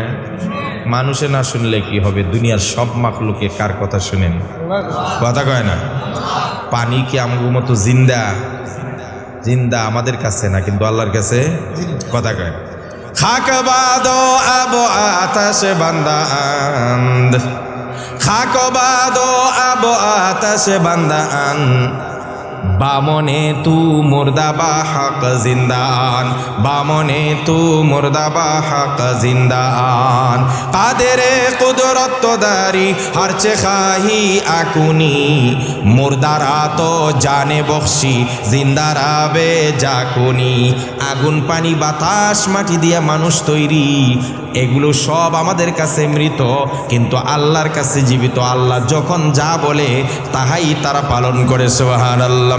যেই মাত্র আল্লাহ পানিকে অর্ডার করলেন, সাথে সাথে পানি সব এক জায়গায় হয়ে যায়। ফেরাউনের সব লস্কর ডুবে মারা যায়। অনলি একমাত্র ফেরাউনকে আল্লাহ বাঁচায় রাখছেন। ফেরাউন একবার পানির নিচে যায়, আবার ভাসে, আবার যায়, আবার ভাসে। ফেরাউন এবার চিন্তা করে দেখলো, এই যদি অবস্থা হয় তাহলে তো আমার বাঁচার উপায় নাই। ফেরাউন এবার চিন্তা করে দেখলো, আমার বাঁচতে হলে একটাই রাস্তা, মুসা যে আল্লাহর প্রতি ঈমান আনছে ওই আল্লাহর প্রতি আমারও ঈমান আনা লাগবে। ব্যঙ্গে সাপরে কয়, দোস্ত তোর সাথে আমার এত বন্ধুত্ব, দোস্ত তোর কাছে আমার একটা রিকোয়েস্ট, একটা ওয়াজ আছে। বলে কি ওয়াজ? দোস্ত তুই এত তিরিং বিরিং করে হাঁটস কেন? কয় না ব্যঙ্গে সাপ, তুই এত তিরিং বিরিং সোজা হাঁটতে পারিস না? কয় বেটা আমার যেমনে মন সেমনে চলবো। কথা কয় না। কারণ কি? তোর কোনো ভয় না? কোনো ভয় নাই। কারণ আমার কাছে অস্ত্র আছে, পিস্তল আছে। কথা কয় না। আরে সাপের কাছে পিস্তল আছে না, একটা ফুস করে মেরে দে, বিষ আছে না। হেতি ইডার অহংকারে কি করব কি না, খালি তিরিং বিরিং করে না। আমাদের সমাজে কিছু মানুষ সামান্য একটু পদ পাইছে, সামান্য কয়েকটা টাকার মালিক হয়েছে, সামান্য একটু দল আইছে ক্ষমতায়, বাপরে বাপ এর শরীরের ঘ্রাণ কি! মুরব্বীরা যদি কয় বেটা একটু মাটির দিকে তাকায় হাট, কয় কি কর, আমরা যা কই তাই হবে। গতকালকে এক নেতা দেখি বক্তব্য দেয়, এখনো আসে নাই। এই নেতায় বলতেছে আমি যা বলি তাই আইন হবে, তাই আল্লাহর হুকুম হবে। নাউজুবিল্লাহ চিৎকার দিয়া বলেন সাবধান হয়ে যান, মুখে লাগাম দিন। আপনি যা বলেন তা আল্লাহর হুকুম হবে না, আপনি যা বলেন তা আইন হবে না। এই সমস্ত কুফরি বক্তব্য যদি প্রত্যাহার না করেন তাহলে আপনাকে জনগণ লাল কার্ড দেখাবে। কথা বলেন ঠিক কিনা? কি বলেন মিয়া, একটু ক্ষমতা পাইয়াই তো সাপ রে ভেঙ্গে ওয়াজ করছে, দোস্ত একটু সোজা হইয়া এটি কনা। তুই জানোস না আমার কাছে পিস্তল আছে, কেউ উল্টা পাল্টা আমার সামনে এ করবো, টাস করে মারে দেয়। অনেক ওয়াজ করছে, অনেক বুঝাইছি, কাজ হয় না। আমরা অনেক বুঝাইছি না? কথা কয় না, অনেক বুঝাইছি না? একদিন ব্যাং যাইতেছে, এখন থেকে ইরি ক্ষেতের আইলে, আইল না লাইল কি বলেন, আইল, ইরি ক্ষেতের আইলে শটান করে সাপ শুয়ে আছে, একদম সুজা। ব্যাঙ্গে কুহারি দুস্থ আজকে সুজা হয়ে শুয়ে আছে, ব্যাপারটা কি? এখন ব্যাঙ্গে টেস্ট করে জীবিত না মৃত। বলে ব্যাং দেখবেন, ব্যাংরে আপনি টাচ করে দেখেন, সে পিছনের পা দিয়ে একটা লাত মারে আর একটু পানি ছাড়ে। কথা কয় না কেন? সেও সাপ রে একটা লাত মারছে পিছনে, ভাবছে যদি ঘুমে থাকে তাহলে সোজা করবে। কয়েকবার দিছে, কোনো খবর নেই। পরে বুঝতো মরে গেছে। তখন ব্যাং বলল, দুস্থ আমার বন্ধু আমার, জীবিত থাকতে ধরা খাওয়ার আগে অনেকবার তোমাকে বুঝাইছি, তুমি বুঝো নাই। এবার যখন রাখাল বালকরা তোমাকে ইরি ক্ষেতের আইলে পাইছে, তাদের হাতের এই সমস্ত লাঠি দিয়ে এমন পিটানি পিটাইছে, পিটাইতে পিটাইতে মেরে তোমাকে সোজা করে রাখছে। তার মানে দুস্ত, এই তো সোজা হইলা, মরার আগে হলি না, মরার পরে হইছ। কথা বলে ঠিক না? এই জন্য যারা এখনো সোজা হন নাই, হয়ে যান ধরা খাওয়ার। কথা কয় না কা? কারণ ধরা খাইলে আর আপিল চলবে। এবার ফেরাউন চিন্তা করলো, আর তো বাঁচার উপায় নাই, মরবই। কিন্তু মুসার আল্লাহর কাছে একটু ইমান আনি। এখন সেই ইমান আনছে, প্রথম ইমান, তিনবার ইমান আনছে। দেখেন, ফেরাউন বলে আমানতু আন্নাহু লা ইলাহা ইল্লাল্লাযী আমানাত বিহি বানু ইসরাঈলা ওয়া আনা মিনাল মুসলিমিন। ফেরাউন একবার বলছে আমানতু, আমি ইমান আনলাম। ইমানটা আবার একটু ঘুরায় আনছে, আমানতু, আমি ইমান আনলাম, আন্নাহু লা ইলাহা ইল্লা, আল্লাহ ছাড়া কোনো মাবুদ নাই, ইল্লাল্লাযী আমানাত বিহি বানু ইসরাঈল, বনু ইসরাঈল যে আল্লাহর প্রতি ইমান আনছে, ওই আল্লাহর প্রতি ইমান আনছি। দুইবার হইছে, এরপরও সুবানি খায়। দুইবার ইমান আনার পরেও তখন চিন্তা করে, আল্লাহ কি বুঝে না আমি যে ইমান আনছি? তখন বুঝাই আল্লাহরে কয়, ওয়া আনা মিনাল মুসলিমিন, আল্লাহ আমি মুসলমানদের একজন। এখন হইছে তো, এরপরে সুবানি খায়। কয়বার হইছে? তিনবার ইমান আনার পরও ফেরাউনের ইমান কবুল। কারণ কি? কারণ হইল মৃত্যু সাকরাত শুরু হয়ে গেলে ইমান আনলে ইমান কবুল হবে না, তওবা করলে তওবা। এই পয়েন্টটা মনে রাখিস। ফেরাউন বলে আনা মিনাল মুসলিমিন, আল্লাহ কয় এতক্ষণে তোর ইমান আনার সময় হয়েছে। আল আনা ওয়াকাদ আসাইতা ক্বাবলু ওয়া কুনতা মিনাল মুফসিদিন। ফেরাউন বলে আনা মিনাল মুসলিমিন, আল্লাহ বলে কুনতা মিনাল মুফসিদিন। ফেরাউন বলে আমি মুসলমানদের একজন, আল্লাহ কয় তুই সন্ত্রাসদের একজন। কথা করতে কেনা? দুই সময়ে তওবা করলেও তওবা কবুল হবে। এক নম্বর, বর্তমানে দুনিয়াতে সূর্য উঠে পূর্ব দিকে, অস্ত্র যায় পশ্চিম দিকে। কিয়ামতের আগে রাসূলুল্লাহ বলছেন সূর্য উঠবে পশ্চিম দিকে, অস্ত্র যাবে পূর্ব দিকে। যেদিন থেকে পশ্চিম দিকে সূর্য ওঠা শুরু হয়ে যাবে, ওই দিন থেকে ইমানও কবুল হবে না, আনলে তওবা করলেও তওবা কবুল হবে না। এক। দুই নম্বর, রাসূলুল্লাহ বলেন ইন্নাল্লাহা ইয়াকবালুত তাওবাতা ইন্নামা ইয়াকবালুল্লাহু তাওবাতাল আবদি মা লাম ইউগারগির। বান্দা যতক্ষণ সাকরাত শুরু না হবে ততক্ষণ তওবা করলে তওবা কবুল হবে, এরপরে তওবা কবুল করলে তওবা কবুল হবে না। আমাদের দেশে তওবার জন্য হুজুরে ডাক দেওয়া হয় কোন সময়? ইয়ো কোন কে পোলায় দৌড়ায় মসজিদে যায়, হুজুর আসেন আমার বাবার একটু তওবা করে দিয়ে যান। গিয়া দেখে হুজুরের লুল পড়তেছে আর চোখ বড় বড় করে খালি এগুলা করতেছে। আচ্ছা, এই সময় তওবা করার সময় তোমার ঠাডা পড়ছিল, তুমি সারা জীবন তওবা করতে পারলে না। এই কি বুঝলেন? সাকরাত শুরু হয়ে গেলে তওবা করলে তওবা কবুল হয়। এই হাদিস থেকে কি বুঝলেন?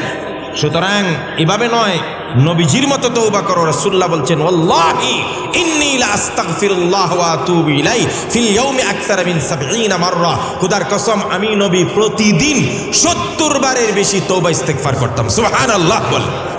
নবীজি প্রতিদিন কতবার বেশি? ৭০ বারেরও বেশি তওবা ইস্তেগফার করতেন। আর আমরা একবারও করি না। আমরা লাস্টে গিয়ে একেবারে যখন আজরাইলের বড় বড় দিঘির মতো চোখ দেখি, তখন কই হবে তো কাজ হবে না। তো যাই হোক, আমার মূল পয়েন্টে চলে যাই। ফেরাউন ইমান আনছে, ইমান কবুল হয়েছে। এখন ফেরাউনের একটা প্রশ্ন আছে। প্রশ্নটা কি? ফেরাউনে বলল, আমি যে আল্লাহ দাবি কইরা নাফরমানি করছি, আমার শাস্তিও হবে, এটাও আমি জানি।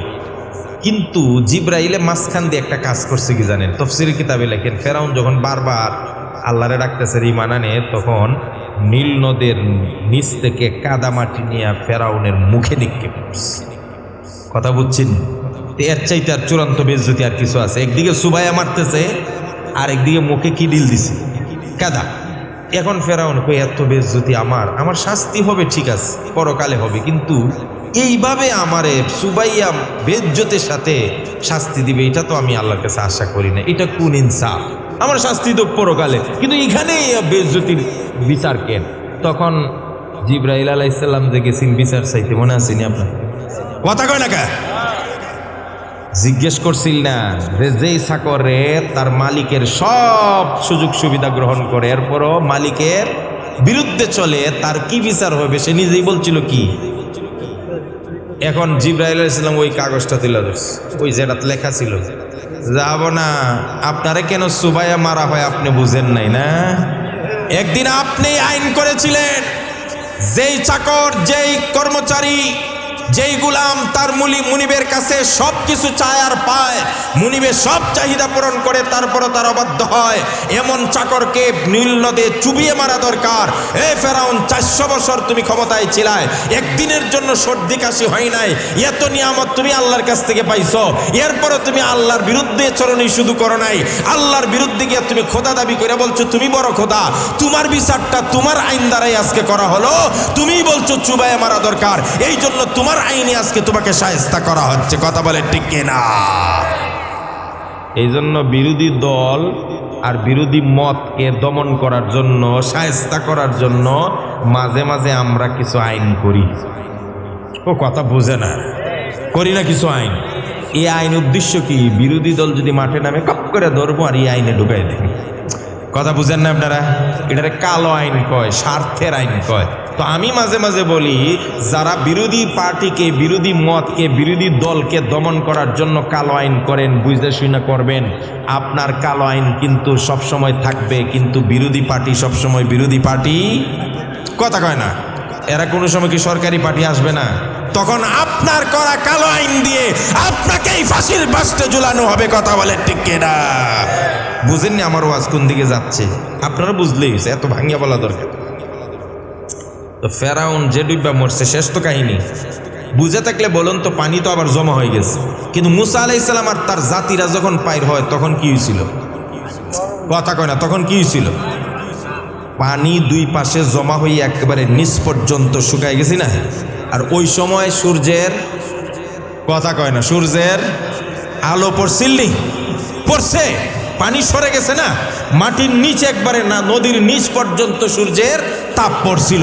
যেই মাত্র ফেরাউন আইছে তখন আবার পানি জমা হয়ে গেছে। তাহলে সূর্যের আলো ওই জায়গাটাতেই পড়ছে একবার জীবনে, আর জিন্দগিতে পড়বে না।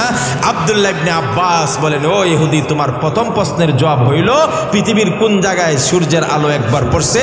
ওই জায়গাটা হলো নীল নদের ওই জায়গা, যেই জায়গাটা মুসা আলাইহিস সালাতু ওয়াস সালাম পার হয়ে গেছিল তার জাতিকে নিয়ে, ওই সময় সূর্যের আলো পড়ছে, এরপরে আর কোনোদিন পড়বে। কয়টা প্রশ্নের উত্তর গেছে? আরো রয়েছে কয়টা? আর দুইটা, যদি একটা বলবো তাহাজ্জুদের সময়, আর একটা বলবো ফজরের সময়। শুনবেন? কে কে শুনবেন? হাত তোলেন। লিল্লাহি তাকবীর। আল্লাহ, সাপের খেলা দেখায় না মিয়া? দেখছেন নি কেমনে আটকায় রাখে? আমিও আটকায় রাখিস, এখন আর একজনও লড়তে পারবে। আচ্ছা, এখন মাঝখান দিয়ে একটা কথা বল। এই যে এত কঠিন প্রশ্নের জবাব দিতেছেন, সাহাবীটার নাম কি রে? আব্দুল্লাহ ইবনে আব্বাস। বলো নামটা মুখস্থ করো। তোমার বয়সী মেয়ে আব্দুল্লাহ ইবনে আব্বাস। প্রশ্ন হলো, এত জটিল জটিল হিসাব, এত জটিল জটিল উত্তর কোরআন থেকে আব্দুল্লাহ ইবনে আব্বাস দেয় কেমনে? এটা হলো আমার মূল মাকসাদ। ওই যে হাফেজ ছেলেরা, এই পাগড়িওয়ালা, থাপড়াইয়া কানের পর্দা ছুটাইলি আর নাইলে আদর করে আইনা মাথায় হাত বুলাই দিন। কোনটা চাস? তোর কথা কইতেছে আর তুই এখানে মোবাইল চালাস? পকেটে তো মোবাইল। এটা কোরআনের ছাত্রদের ফজিলত বলতেছি। 15 বছরের আব্দুল্লাহ ইবনে আব্বাস কেন এত জটিল প্রশ্নের উত্তর দিতে পারে? তার মধ্যে কি দিছে আল্লাহ, কেমনে পাইছে, এটা আমি বুঝাইতেছি। এই কোরআন তাদেরকে কি সম্মান বাড়ায় দেয়। আমাদের কওমি মাদ্রাসাগুলাতে ছাত্ররা মুআদ্দাব হয়, এই পর্যন্ত কোনো মাদ্রাসার ইতিহাসে দেখেন নাই কোনো উস্তাদকে বাহির থেকে দরজা লাগাইয়া ভিতরে আটকায় রাখছে, কোনো উস্তাদকে বাইরে পিটাইয়া পানিতে নিয়ে ফেলে দিছে, এর কোনো নজির নাই। কোনো উস্তাদের গায়ে কোনো ছাত্র হাত তুলেছে, এর কোনো দৃষ্টান্ত নাই। বরং আমরা আমাদের মাদ্রাসার ছাত্রগুলোকে 1 নম্বরে মুআদ্দাব বানাই, 1 নম্বরে ভদ্র শিষ্টাচার বানায় দেই, শিখাইয়া দেই। এরা উস্তাদ যখন ঘর থেকে বের হয়, দরজার সামনে জুতাটা বাজ করে হুজুরকে বাইল করে দিয়া দেয়। উস্তাদ যখন কোথায় যায়, উস্তাদের সব কাজগুলো আগে আগে করে দেয়। এটা হলো তাদের আদব আর শিক্ষা। এই যে ছোট্ট ছোট্ট খেদমতগুলোর মাধ্যমে তাদের জীবন কতটা পরিবর্তন হয়। আরে আমাদের মাদ্রাসা হলো এই দেশের সুনাগরিক তৈরি হওয়ার কারখানা। এখানে একটা ছেলে সুনাগরিক তৈরি হবে। আমি আপনাদেরকে চ্যালেঞ্জ দিয়ে বলি, এই পর্যন্ত কেউ বুকে হাত দিয়ে বলতে পারবেন না পৃথিবীর বা বাংলাদেশের এমন কোনো শিক্ষা প্রতিষ্ঠান আছে যেই প্রতিষ্ঠানে গ্যারান্টি দিয়া বলতে পারবে আমার প্রতিষ্ঠানে লেখাপড়া করে কোনো দিন কোনো ছেলে সিগারেট খাবে না, মদ খাবে না, জুয়া খেলবে না, মদ খাবে না? এই গ্যারান্টি কোনো প্রতিষ্ঠান দিতে পারবে না।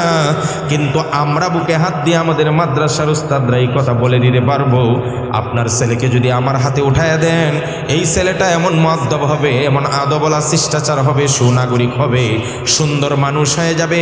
ভবিষ্যতে সে কোনোদিন সিগারেটটা খাবে না, মদ খাবে না, জুয়া খেলবে না, বাবার মাথায় কোনোদিন বাড়ি দিবে না। কারণ প্রত্যেকটা উস্তাদের দোয়া এদের প্রতি আছে। আরে আব্দুল্লাহ ইবনে আব্বাস কেমনে এত বড় মুফাসসির হয়ে গেল, এত জটিল প্রশ্নের জবাব দেয়? আব্দুল্লাহ ইবনে আব্বাসের বয়স যখন ছোট্টবেলায় 9, 8, 7 এমন হবে, অর্থাৎ এখনো বালেগ হয় নাই, ছোট্ট বাচ্চা। আব্দুল্লাহ ইবনে আব্বাসের এক খালা ছিল, খালা নাম ছিল মাইমুনা। তিনি আবার রাসূলের স্ত্রী ছিলেন। একদিন খালার বাড়ি বেড়াইতে গেছেন আব্দুল্লাহ ইবনে আব্বাস, বয়স তার মতো ছোট্ট বাচ্চা। এবার আব্দুল্লাহ ইবনে আব্বাসের উদ্দেশ্য হলো নবী করিম সাল্লাল্লাহু আলাইহি ওয়াসাল্লাম রাতের বেলা কেমন আমল করে আমি এটা দেখব। আব্দুল্লাহ ইবনে আব্বাস যখন খালার বাড়িতে গেছেন, মাইমুনার ঘরে গেছেন, রাসূলুল্লাহ আসলেন মাইমুনার ঘরে। খালা আর রাসূল হলেন মাইমুনার স্বামী, মানে নবীজি। এবার নবীজি আব্দুল্লাহ ইবনে আব্বাসকে বললেন, ও আব্দুল্লাহ ইবনে আব্বাস, তুমি ছোট্ট বাচ্চা, আসো, তুমি আমাদের দুইজনের মাঝখানে শুয়ে যাও। আব্দুল্লাহ ইবনে আব্বাসকে রাসূলুল্লাহ মাইমুনার নবীর মাঝখানে শোয়াই দিলেন। আব্দুল্লাহ ইবনে আব্বাস শুয়ে আছেন চোখ বন্ধ করে। ঘুমানোর বাপ ধরলেন, আসলে ঘুমান, কথা বলেন। আব্দুল্লাহ ইবনে আব্বাস চোখ বন্ধ করে শুয়ে আছেন। কিছুক্ষণ চোখ বন্ধ করলেন, নাড়াচাড়া বন্ধ করে দিলেন। আমার নবীজি যখন বুঝতে পারলেন আব্দুল্লাহ ইবনে আব্বাস ছোট্ট বাচ্চা ঘুমায় গেছে, আল্লাহর নবী আস্তে করে উঠে বাহিরে চলে গেলেন প্রস্রাব করার জন্যেই। আল্লাহর নবী যখন বাহিরে উঠে গেলেন, দরজা খুলে আব্দুল্লাহ ইবনে আব্বাস চোখ খুলে দেখেন নবীজি নাই। আব্দুল্লাহ ইবনে আব্বাস রাদিয়াল্লাহু তাআলা আনহু তিনিও বের হয়ে গেলেন। বের হয়ে বুঝতে পারলেন নবীজি প্রস্রাব করতে গেছেন। আমার নবীজি প্রস্রাব করতে গেছেন মানে প্রস্রাব করে এসে ওযু করবেন। নবীজি ওযু ছাড়া কোনোদিন ঘুমাইতেন না, খুব কম হতো এটা। কারণ আল্লাহর নবী বলেন, কোনো মানুষ যদি ঘুমের আগে ওযু করে ঘুমায়, আল্লাহ পাক একজন ফেরেশতাকে তার মাথার উপর পাহারাদারি করার জন্য পাঠিয়ে দেয়। ওই ফেরেশতা সারা রাত ওই ব্যক্তির মাথার কাছে বসে পাহারাদারি করে। সকালবেলা যখন সে ঘুম থেকে উঠে, ওই ফেরেশতা তার দায়িত্ব শেষ করে যখন চলে যায়, আল্লাহর দরবারে হাত উঠিয়ে বলেন, রব্বুল আলামিন, এই গোলামটা ঘুমানোর আগে ওযু করে পবিত্র অবস্থায় ঘুমাইছিল, আমি সারা রাত তার মাথায় পাহারাদারি করছি, আর যাওয়ার সময় তোমার কাছে বলে যাই, এই গোলামটাকে তার জিন্দেগির সব গুনাহ মাফ করে দেন। আমার নবী বলেন, ওই ফেরেশতার দোয়া কবুল করে আল্লাহ তার জিন্দেগির গুনাহ মাফ করে দেন। আব্দুল্লাহ ইবনে আব্বাস বলেন, আমি তো জানি নবীজি যখন প্রস্তাব করছেন তাহলে এসে কি করবেন, বলেন না কি করবেন? ওযু করবেন। আব্দুল্লাহ ইবনে আব্বাস রাদিয়াল্লাহু তাআলা আনহু এই জিনিসটা বুঝতে পেরে একটা বদনার মধ্যে, লোটার মধ্যে পানি ভর্তি করে দরজার সামনে আমার নবী, বিশ্ব নবীর জন্য রেখে দেন। এই ছেলেরা শুনবে, এই ছেলেরা শুনবি, অল্প একটু আমল করছে, অল্প একটু আমল। কি করছে? অল্প। কি আমলটা? ওযু করার জন্য এক বদনা পানি রেখে দিয়েছেন নবীজির জন্য। সুবহানাল্লাহ বলো না। এটা কেন তোমাদের জন্য খুব মনোযোগ দিয়ে শুনবা। আব্দুল্লাহ ইবনে আব্বাস যখন বদনায় করে পানি রেখে দিলেন, আমার নবীজি প্রস্রাব শেষ করে এসে দেখেন দরজার পাশে বদনার মধ্যে পানি রাখা। আল্লাহর নবী সাল্লাল্লাহু আলাইহি সাল্লাম বুঝতে পারলেন এই কাজটার কারণ নয়, ছোট্ট বাচ্চা আব্দুল্লাহ ইবনে আব্বাসের। নবীজি ওই ওযুর পানি দিয়ে ওযু করলেন। আল্লাহর নবী ওযু করার পরে আল্লাহর কাছে দোয়া করলেন হাত উঠিয়ে আব্দুল্লাহ ইবনে আব্বাসের জন্য। রব্বুল আলামিন,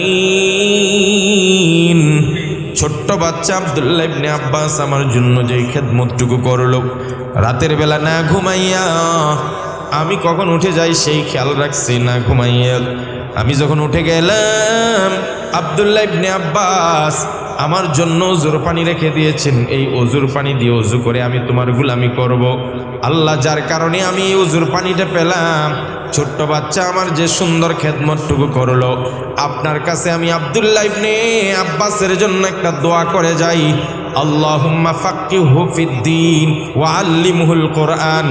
আল্লাহ আব্দুল্লাহ ইবনে আব্বাসকে দ্বীনের বুঝ দেয়া দাও আর কোরআনের সবচেয়ে বড় মুফাসসির বানায় দাও। আল্লাহর নবীর এই দোয়ার বরকতে আব্দুল্লাহ ইবনে আব্বাস ছোট বাচ্চা হওয়ার পরেও কোরআন এত বোঝা বুঝতেন সমস্ত পৃথিবীর মানুষ একমত পৃথিবীতে সবচেয়ে বড় মুফাসসির রাইসুল মুফাসসিরিন, মুফাসসিরদের সর্দার যিনি, তিনি আব্দুল্লাহ ইবনে আব্বাস। তিনি আর কোনো কারণে নয়, আমার নবীজির দোয়ার বরকতে শ্রেষ্ঠ মুফাসসির হয়ে যায়। আমি বুঝাইলাম এই কথাটা যে এত জটিল সমাধান আব্দুল্লাহ ইবনে আব্বাস কেমনে করে, কারণ তার জন্য রাসূল একটা দোয়া করছিলেন যে আল্লাহ আমার আব্দুল্লাহ ইবনে আব্বাসকে কোরআনের মুফাসসির বানায় দেন। আল্লাহ এক দোয়ার বরকতে যুগ শ্রেষ্ঠ মুফাসসির হয়ে গেছেন আব্দুল্লাহ ইবনে আব্বাস। আর এই দোয়াটা পাইছেন রাসূলুল্লাহর একটু খেদমতের জন্য। এই শিক্ষাটাই আমরা আমাদের ছাত্রদেরকে দেই। আমি আমার উস্তাদের জুতা টেনেছি, আমি আমার উস্তাদের মাথায় তেল দিয়েছি, আমি আমার উস্তাদের কাপড় ধুয়ে দিয়েছি, আমি আমার উস্তাদের যাবতীয় খেদমত করেছি। আমার ছাত্ররা আমার খেদমত করে।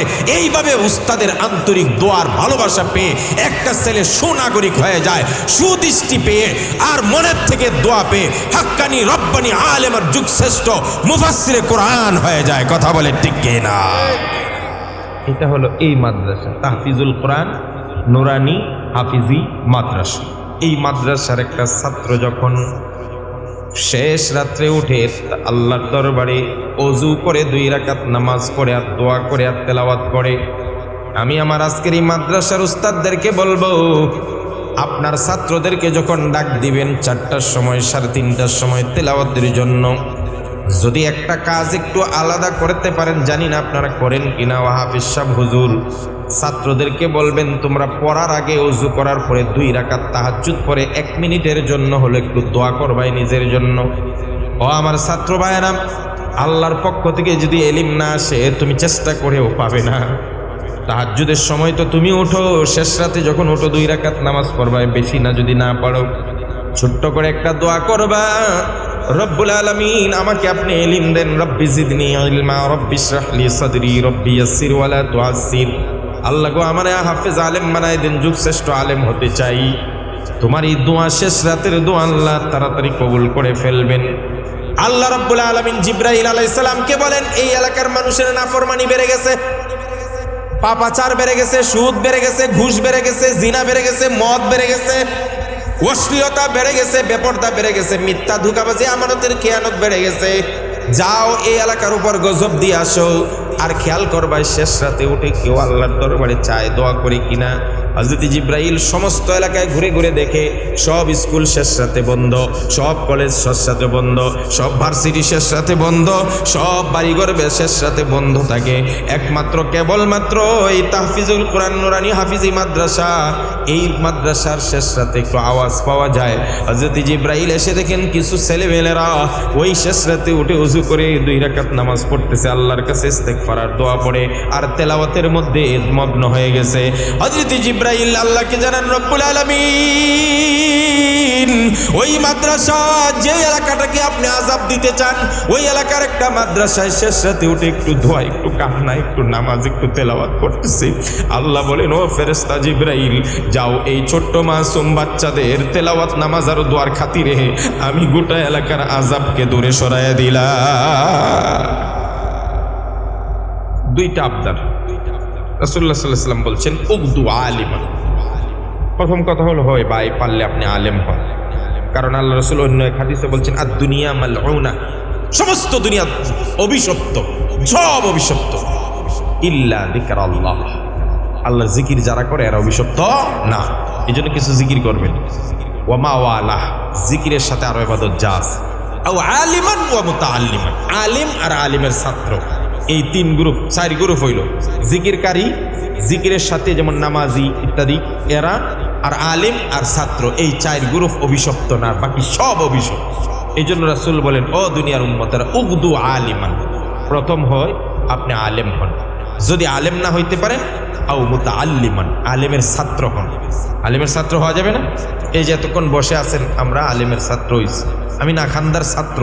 আপনারা যেভাবে মনোমুগ্ধ হয়ে তাকায় আছেন, শুনতেছেন এই ঠান্ডার মধ্যে, নিঃসন্দেহে একটা কথা বলে দেই, আল্লাহ রাসূল সাল্লাল্লাহু আলাইহি ওয়াসাল্লামের হাদিস বলি, রাসূল বলেন, মান সালাকা তারিকান ইয়াতলুবু ফীহি ইলমান সালাকাল্লাহু বিহি লাহু তারিকান মিন তুরুকিল জান্নাহ। কেউ যদি ঘর থেকে, এই যে এক ভাই আসছে না উঠে দোকান থেকে বা যে কোনো জায়গার থেকে আসছে, কেন যে হুজুরের একটা কথা শুনে যাই, এই যে আসছেন এই রাস্তা দিয়ে, আল্লাহ রাসূল বলেন এইটুকু আসার কারণে আল্লাহ তার জান্নাতে যাওয়ার রাস্তা সহজ করে দেবেন। সুবহানাল্লাহ। তাহলে আলেমের ছাত্র হইতে রাজি আছি? কে কে রাজি আছি? হাত ওঠেন। লিল্লাহে তাকবীর। হাত নামান। আলেম যেখানে পাইবেন আপনি জানার চেষ্টা করবেন, অথবা আলেম যেখানে কথা বলে সেখানে বসবেন। রাসূল বলেন হয় তুমি আলেম হও, আর না হলে আলেমের কথা বলেন না ছাত্র হবে যুবক। 2 3 নম্বর আও মুহিব্বান, আচ্ছা 3 নম্বর আও মুস্তামিআন, অথবা আলেমের কথা শুনো। যেখানে আলেম থাকে আলেমের পরামর্শে চলো। আপনার ছেলে বিয়া করাইবেন, আলেম থেকে পরামর্শ নেবেন। মেয়া বিয়ে দিবেন, আলেম থেকে পরামর্শ নেবেন। গায়ে হলুদ করবেন কি করবেন না, এটা আলেমের কাছ থেকে জেনে নেবেন। কিভাবে করলে জায়েজ, কিভাবে করলে জায়েজ না। গায়ে হলুদের অনুষ্ঠানের মধ্যে পরপুরুষ থাকতে পারবে না, পর নারী দিয়া ঘষাঘষি করানো যাবে না। গায়ে হলুদের অনুষ্ঠান করবেন ভালো কথা, নিজের মা আছে, বোন আছে, আপনজন দিয়ে তারা একটু সাজায় দেন, অসুবিধা নাই, কিন্তু নিজের গোসলটা নিজে করতে হবে। কারণ মহিলার সব অঙ্গ প্রত্যঙ্গ হলো পর্দা। আজকের দিনে গায়ে হলুদের অনুষ্ঠান করে যুবকদেরকে নিয়ে নাচ গান দিয়া মেয়েটাকে এখানে বসায়, ইচ্ছা মতো ছবি উঠায়, আর গানের তালে তালে সবাই নাচে, আর মেয়েটার দিকে তাকাইয়া সবাই চোখের জিনা করতে থাকে। এরপরে শুরু হয় বাবিদের কারবার, বাবিরা ডলা দেয়, হলুদ লাগায়। কেন? এই মেয়েটা কি নিজের গোসল নিজে করতে পারে না? তার শরীরটা কিন্তু অন্যদের জন্য পর্দা। আপনার মেয়েকে বলে দিবেন যে না, আমার মেয়ের গায়ে হলুদের অনুষ্ঠান কেউ আসতে পারবে না, কোনো গায়ে হলুদ চলবে না। আমার মেয়েদেরকেও বলে দিব, ও মেয়েরা, তোমার বিয়ার সময় যেন গায়ে হলুদের অনুষ্ঠানের নাম করে কেউ তোমার শরীরে টাচ না করতে পারে, কারণ এই শরীরটা টাচ করার অধিকার একমাত্র তোমার স্বামীর। কথা বলে ঠিক না? এর চাইতে আরো জঘন্য হইল ছেলের কেউ এখন ভাবিরা গোসল করে। আচ্ছা কন্যা ছেলেকে, একটা তাগড়া যুবককে ভাবিরা ইচ্ছা মতো ডলে আর গোসল করায়। তোর মতো নির্লজ্জ আর কে হতে পারে? এই যুবক, তুমি বলবা ভাবি ডোন্ট টাচ মি, সাবধান, আমার শরীর টাচ করবে না। আমার শরীরে টাচ করবে একজন আমার হৃদয়ের কথা কয় মণিকোটায় যারে নিয়ে আমি স্বপ্ন দেখছি এতদিন, যেই বউটা আমার আসবে, আমার পরি, আমার কলিজার টুকরা, আমার জানে জিগর, আমার জানের জান, পরাণের পরাণ, কলিজার আদা খান, আমার জান আসতেছে, আমার রানী আসতেছে, ওই রানী একমাত্র আমার শরীরে ধরবে, আর কেউ ধরতে পারবে না। পারবে এটা ইনশাআল্লাহ? কেউ রে দিয়া ধরতে দিবা না, বলেন ইনশাআল্লাহ। এই কথা বললে আরো 1 ঘন্টা লাগবে। তো আমি কি বলছিলাম, হয় আলেম হবেন, আলেমের ছাত্র হবেন, না হয় আলেমের কথা শুনবেন। 4 নম্বর হলো মুহিব্বান, আলেমকে ভালোবাসেন। অন্য জায়গায় আছে ও মুঈনান, আলেমকে সহযোগিতা করেন, সাপোর্ট করেন, সাহায্য করেন, সহযোগিতা করেন। এই নবী করিম সাল্লাল্লাহু আলাইহি ওয়াসাল্লাম একা মক্কার জমিনে এত বড় বড় আল্লাহর দুশমনদের বিরুদ্ধে লড়াই করে ইসলাম প্রতিষ্ঠা করে মক্কা বিজয় করেছেন এত সহজেই। তার পাশে সহযোগিতা করার মতো কেউ ছিল না। কথা বলেন না? আরে আল্লাহ তো আসেনি, দুনিয়াত কে ছিল? আবু বকর তার সমস্ত সম্পত্তি দিয়ে সহযোগিতা করছে। উসমান, কথা বলেন না কেন? আরে উসমান, রাসূলুল্লাহ সাল্লাল্লাহু আলাইহি ওয়াসাল্লাম, আরে উসমানের দানের কাহিনী বললে সারা রাত বললে শেষ হবে। একবার আবু বকর রাদিয়াল্লাহু তাআলার জমানায় দুর্ভিক্ষ হয়েছে, খাদ্যের খুব অভাব। ওই সময় উসমান রাদিয়াল্লাহু তাআলার একটা ব্যবসার দল পাঠাইছিল, এরা ব্যবসার মাল নিয়ে আইছে 1000 টন গম। কত টন চিন্তা করছিস? আসার পরে মদিনার ব্যবসায়ীরা আগেই গেছে, মদিনায় ঢোকার আগে গিয়া কয়, তোমরা রে আমরা যেই পরিমাণ টাকা দিয়ে কিনছো মাল 50% লাভ দিব, মানে অর্ধেক লাভ। সুবহানাল্লাহ কয় না? এই সময় উসমান গেছে, কি হইছে? 50% লাভ দিব উসমান, যদি তোমার মাল সব দিয়ে দাও। উসমান বলে, তোমরা যদি আমার এই মাল নিতে চাও তাহলে 1000% লাভ দিচ্ছি। সুবহানাল্লাহ। কয় হাজার? কদুর মিয়া 1000% লাভ দিয়ে দুনিয়া থেকে না, অলরেডি একজনে 700% বেশি লাভ দিয়ে কেনার জন্য আমারে প্রস্তাব দিছে। সুবহানাল্লাহ। কয় পার্সেন্ট? এখন ব্যবসায়ী আমরাই তো প্রথম আইসা জিজ্ঞেস করলাম, দাম করলাম, তো এর আগে কে আবার 700% কইছে দাম? কথা বুঝেন নাই? এবার উসমান কয়েকজনে কইছে, শোনায় মুখ, আরে কহ শোনাও। মাসালুল্লাযীনা ইউনফিকুনা ফী সাবিলিল্লাহি কামাসালি হাব্বাতিন أنبتت سبع سنابل في كل سنبلة 100 حبة والله يضاعف لمن يشاء والله واسع عليم আল্লাহ পাক বলেন যারা আল্লাহকে সন্তুষ্টির জন্য আল্লাহর রাস্তায় কোরআনের মহব্বতে 1 টাকা দান করে, ওই চাষির মতো কৃষকের মতো যেই কৃষকে একটা ধান লাগাইলো, এর থেকে আমি 60টা শীষ উৎপাদন করি, প্রত্যেকটা শীষে 100 করে ধান ধরে, তার মানে 60টার মধ্যে 700 ধান। এক ধান থেকে যেমন আমি 700 ধান উৎপাদন করি, 1 টাকায় আমার রাস্তায় কেউ আল্লাহ সন্তুষ্টির জন্য দিলে তাকে আমি কমপক্ষে 700 গুণ বাড়াইয়া দেই। তার মানে উসমানে বলে আল্লাহ তো আমাকে 700% বেশি দিবে, আগেই বলে দিছে, তোমরা যদি নিতে চাও 1000% বাড়াইয়া দাও। উসমান গোটা এই 1000 টন গম একটাও বিক্রি করেন নাই, নিজের কাছে রাখে নাই, সব আল্লাহর রাস্তায় গরিবদের মাঝে বিলাইয়া দিয়েছেন। সুবহানাল্লাহ। রাসূলুল্লাহ সাহাবীরা এইভাবে রাসূলকে চতুর্দিকে সহযোগিতা করছে।